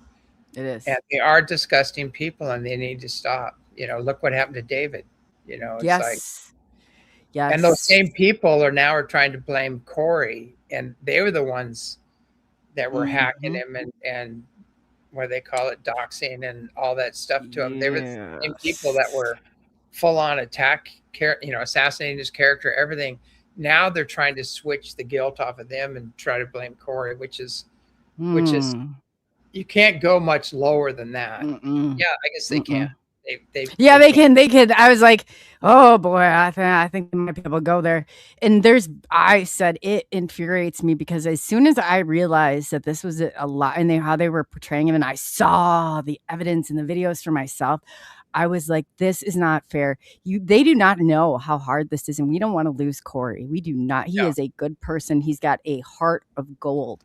And he, like, when you get to know him, he's totally different. I'm like, man, they'll take and they'll do it. Be careful. Be careful about who you listen to. Kids and yes, you know, he does. You're totally disrupting, the whole family unit there. And just like, come on, guys, like, my question is, we know what you're doing, but where's the guidance coming from? Who's driving your boat? That's what they need to look at. We're getting closer. And if they're doing things like this, something else is driving their boat. And it's not good. It's pretty dark. And I've seen it. It is very dark. It is very, very dark. But we're working. James, I think we're getting closer and closer when it happens. I think like pretty soon they're going to lose their pilot. And they're not going to have a pilot anymore to drive their boat, and that's coming down that's happening right now. A lot of them are losing their pilots, so you're seeing a lot of bodies drop because they don't have a puppet master anymore. And the people who are funding that, people would be so shocked if they knew who were. I'm like, as soon as I get the evidence, I'm releasing it to the world. I could not be more excited. We're getting closer, and I'm like, man, the people, if you guys only knew some of the stuff that you make your head spin. Yeah, there's no room for disclosure within the UFO community. It's going to come from the skies, and it's not going to come through governments. And same thing with enlightenment and everything else. It's all going to come through the heart, and your own personal connection with Creator. Basically, all the external stuff is failed. It is gone. It's collapsed. Governments, churches, everything have failed to bring peace. And until the people rise up and say, we're not going to do this anymore, then you're going to have peace. That's right. You all got to start saying no. Stand up and say no. Yeah. I will not. I do not have your own issues. Keep them and separate yourself. I'm either going to have to find a light bulb or sign off, but I got to eat some dinner and some other things. No, I know. It's always a pleasure. Before you go, James, what would you like? Tell everybody where to find you really quickly, and what would you like to leave them with till the next time? Oh, the best thing to do is go to eceti.org, and we'll probably will be doing some things in Hawaii, not probably till fall, but we've done some whale watches there, and the whales tried to actually come on the boat with us. It was crazy. Oh, the dolphins! That was so cool. Yeah, the dolphins are out there and everything too. But we'll do some events in Hawaii too as well. But go to eceti.org and check out the books. I mean, the books are life changers. People read the books and go, "Oh my God, this is what I believed all along," and it just re-establishes your own connections and buy some merchandise, buy some coffee or whatever. Keep Eceti Hawaii keep the going. Good people around. These are the people you want to support. You want to support. Yeah, because it is because we lost two major. I've always paid for everything myself, and then we started getting bigger and bigger, and then I go, I can't do this myself. This is too big, and then now. Like we pay for the radio shows, everything. We don't have sponsors or commercials and so now it's gotten kind of big, and so I'm trimming back way now on what we could offer before. But we have this other 30-acre project that we have the technology, incredible healing technologies. We're using some of it now at the ranch. but I really want to make kind of a combination school healing center on the other 30 acres. That would be awesome. And I know the people that have the technology and close to medbed technology. I'm really hoping that comes out and then we'll be ready for it. But that's my goal. I really get off watching people heal and wake up. Yes, you do. You get that. You can tell that is like, it's so uplifting for you. And I'm thinking where the swamp is, like, I'd be like, James is like, you're still embracing. And like you said, you haven't left friends when friends needed somebody the most, you've been that like rock for some, and that's a hard place to be. Like, it's a hard place to stand. Hard place to stand. Yeah. I mean, I'm always saying, just say, I'm sorry. That's all you need to do.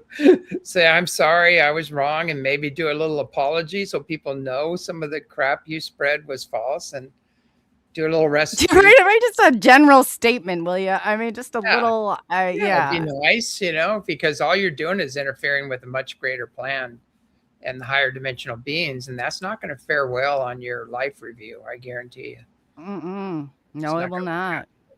No, it will not. Well, James, thank you so much again, and I'll be in touch. Is it okay to play your videos on the way out again? Because I know Bigfoot people have coming in and stuff. I got that one was so cool. But videos, that'd be great. And I'm gonna turn the light on and step out because it's getting dark here, and I'm yes. Go get some dinner and stuff, and I'll talk to you soon. Thank you for coming on today. All right. Well, thanks for having me on the show, and blessings everybody, and keep an open mind, loving heart, pure intent, and you'll get through. And just be a good person. You don't have to know everything. Just be kind to each other. It's that simple. Just don't be a troll. Don't be a D. No. All right. I'll talk to you soon. Bye. Oh man, I tell you, James is just a thing, and I really appreciate everybody bearing with us today. Wow, I don't even know. I wish I knew where to, but I'm going to keep working on the issues that I have with the internet. And I tell you, I have no rational reason because I have the speed, but like I said, sometimes this happens. And if I have to switch, I just really appreciate every single one of you bearing with me and showing up and back up. And I couldn't be more grateful and thankful. Thank you so much, Magneticus. That was so awesome. Thank you so much. I appreciate it. That's awesome. Thank you guys so much. I appreciate it. Thank you again. And Benno, thank you so much. I appreciate it. Werewolf, much gratitude to all of you. Magnetic, oh my gosh, thank you so much. Thank you. I really, really appreciate it. That's awesome. Thank you. Thank you. And Werewolf, again, thank you very much. So yes, so stay tuned. Corey's got some great, exciting news. There's going to be a press release. Just stay looking. Yeah, keep your eyes open. And as soon as that happens, you're going to see him over here. And he's got some really, I'm so excited for him. It's good to see good things happen to good people.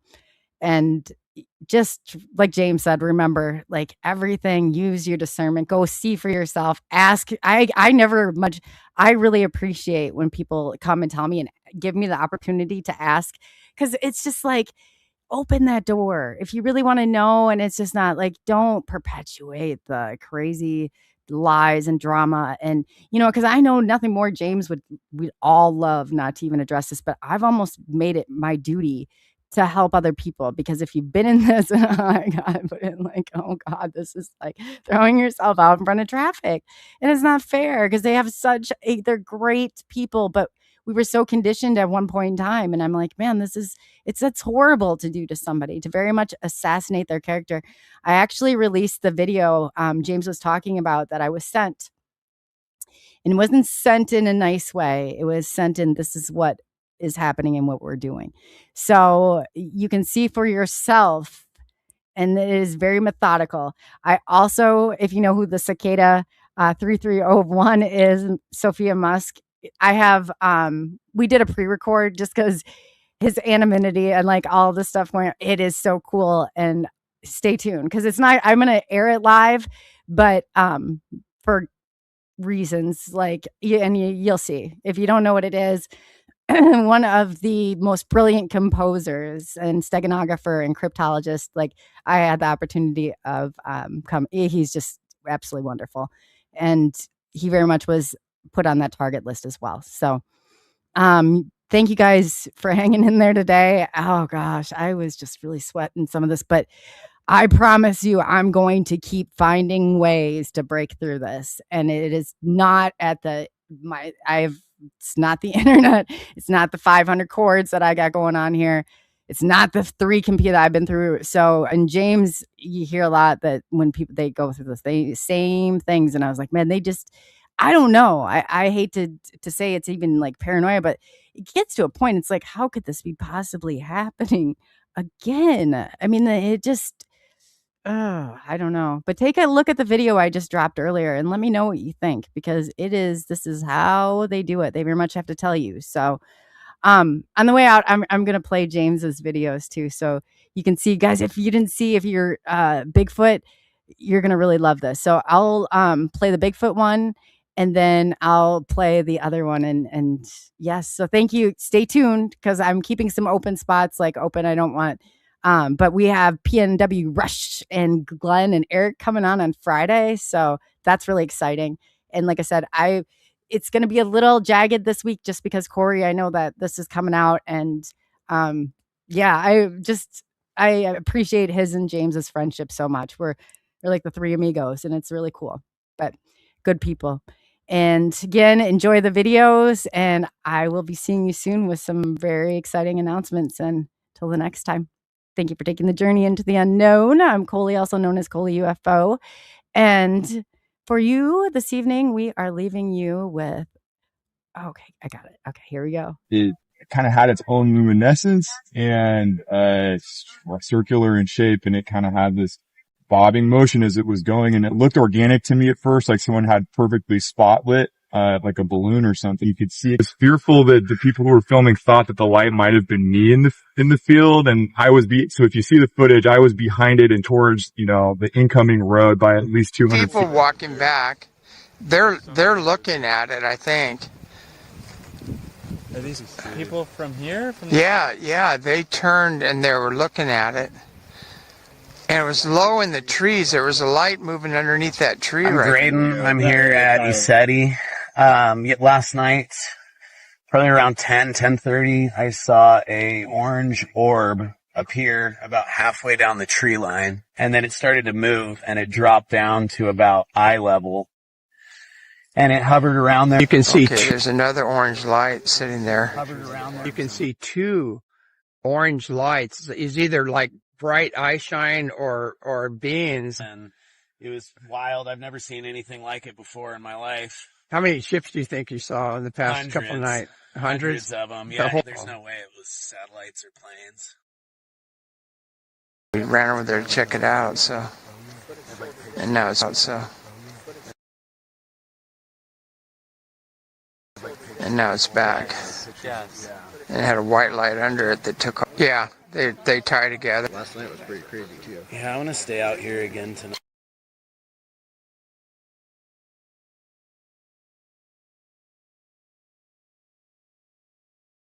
Yeah! Oh, yeah! Whoa! Right there and right there. Wow, the top's gonna go. Watch. Oh, no. Yeah, we did, yeah. I think they like it when you check them on. Here we go. The bottom one's gonna go, I think. Is it? Come on. Go on. Hey, Speedy, you're on camera.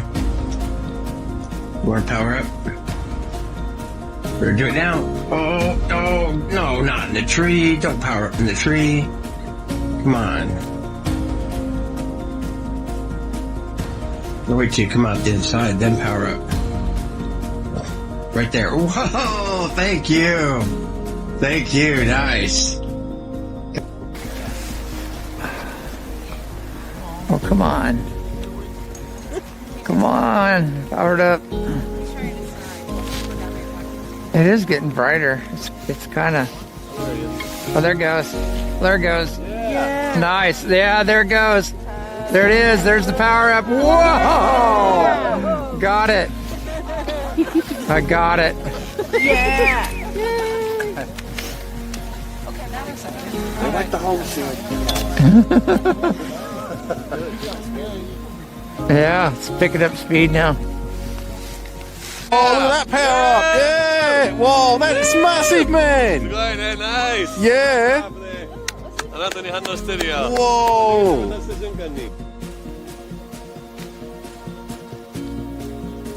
Yeah! You're beautiful! Sending it! Oh, so much gratitude! I got it.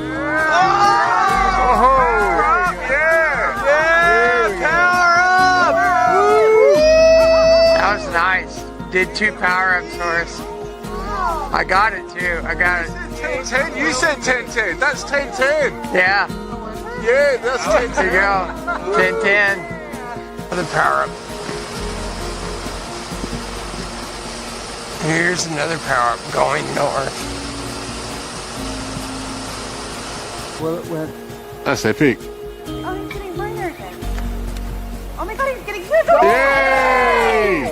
Woohoo! You're amazing! Let's show you this. Here, okay, here's the highway. One there, one there. One here. One here. Right over Washington State. Eceti Ranch, flying right overhead. One ship after another after another. They're freaking everywhere. We have all the evidence. We know who's on the ships, why they're here, their intentions, and their history. So come see us and stop playing stupid. Here's 3 in 1 frame. If I can get 4. Hey, I got 4. Oh, he is. He's powering up. Woo-hoo! Whoa, look at that. Look at that. Woo-hoo! Whoa. Whoa, that was an incredible one. That was a nice, I got it all on film. I got that one on film. That was a white out your screen moment.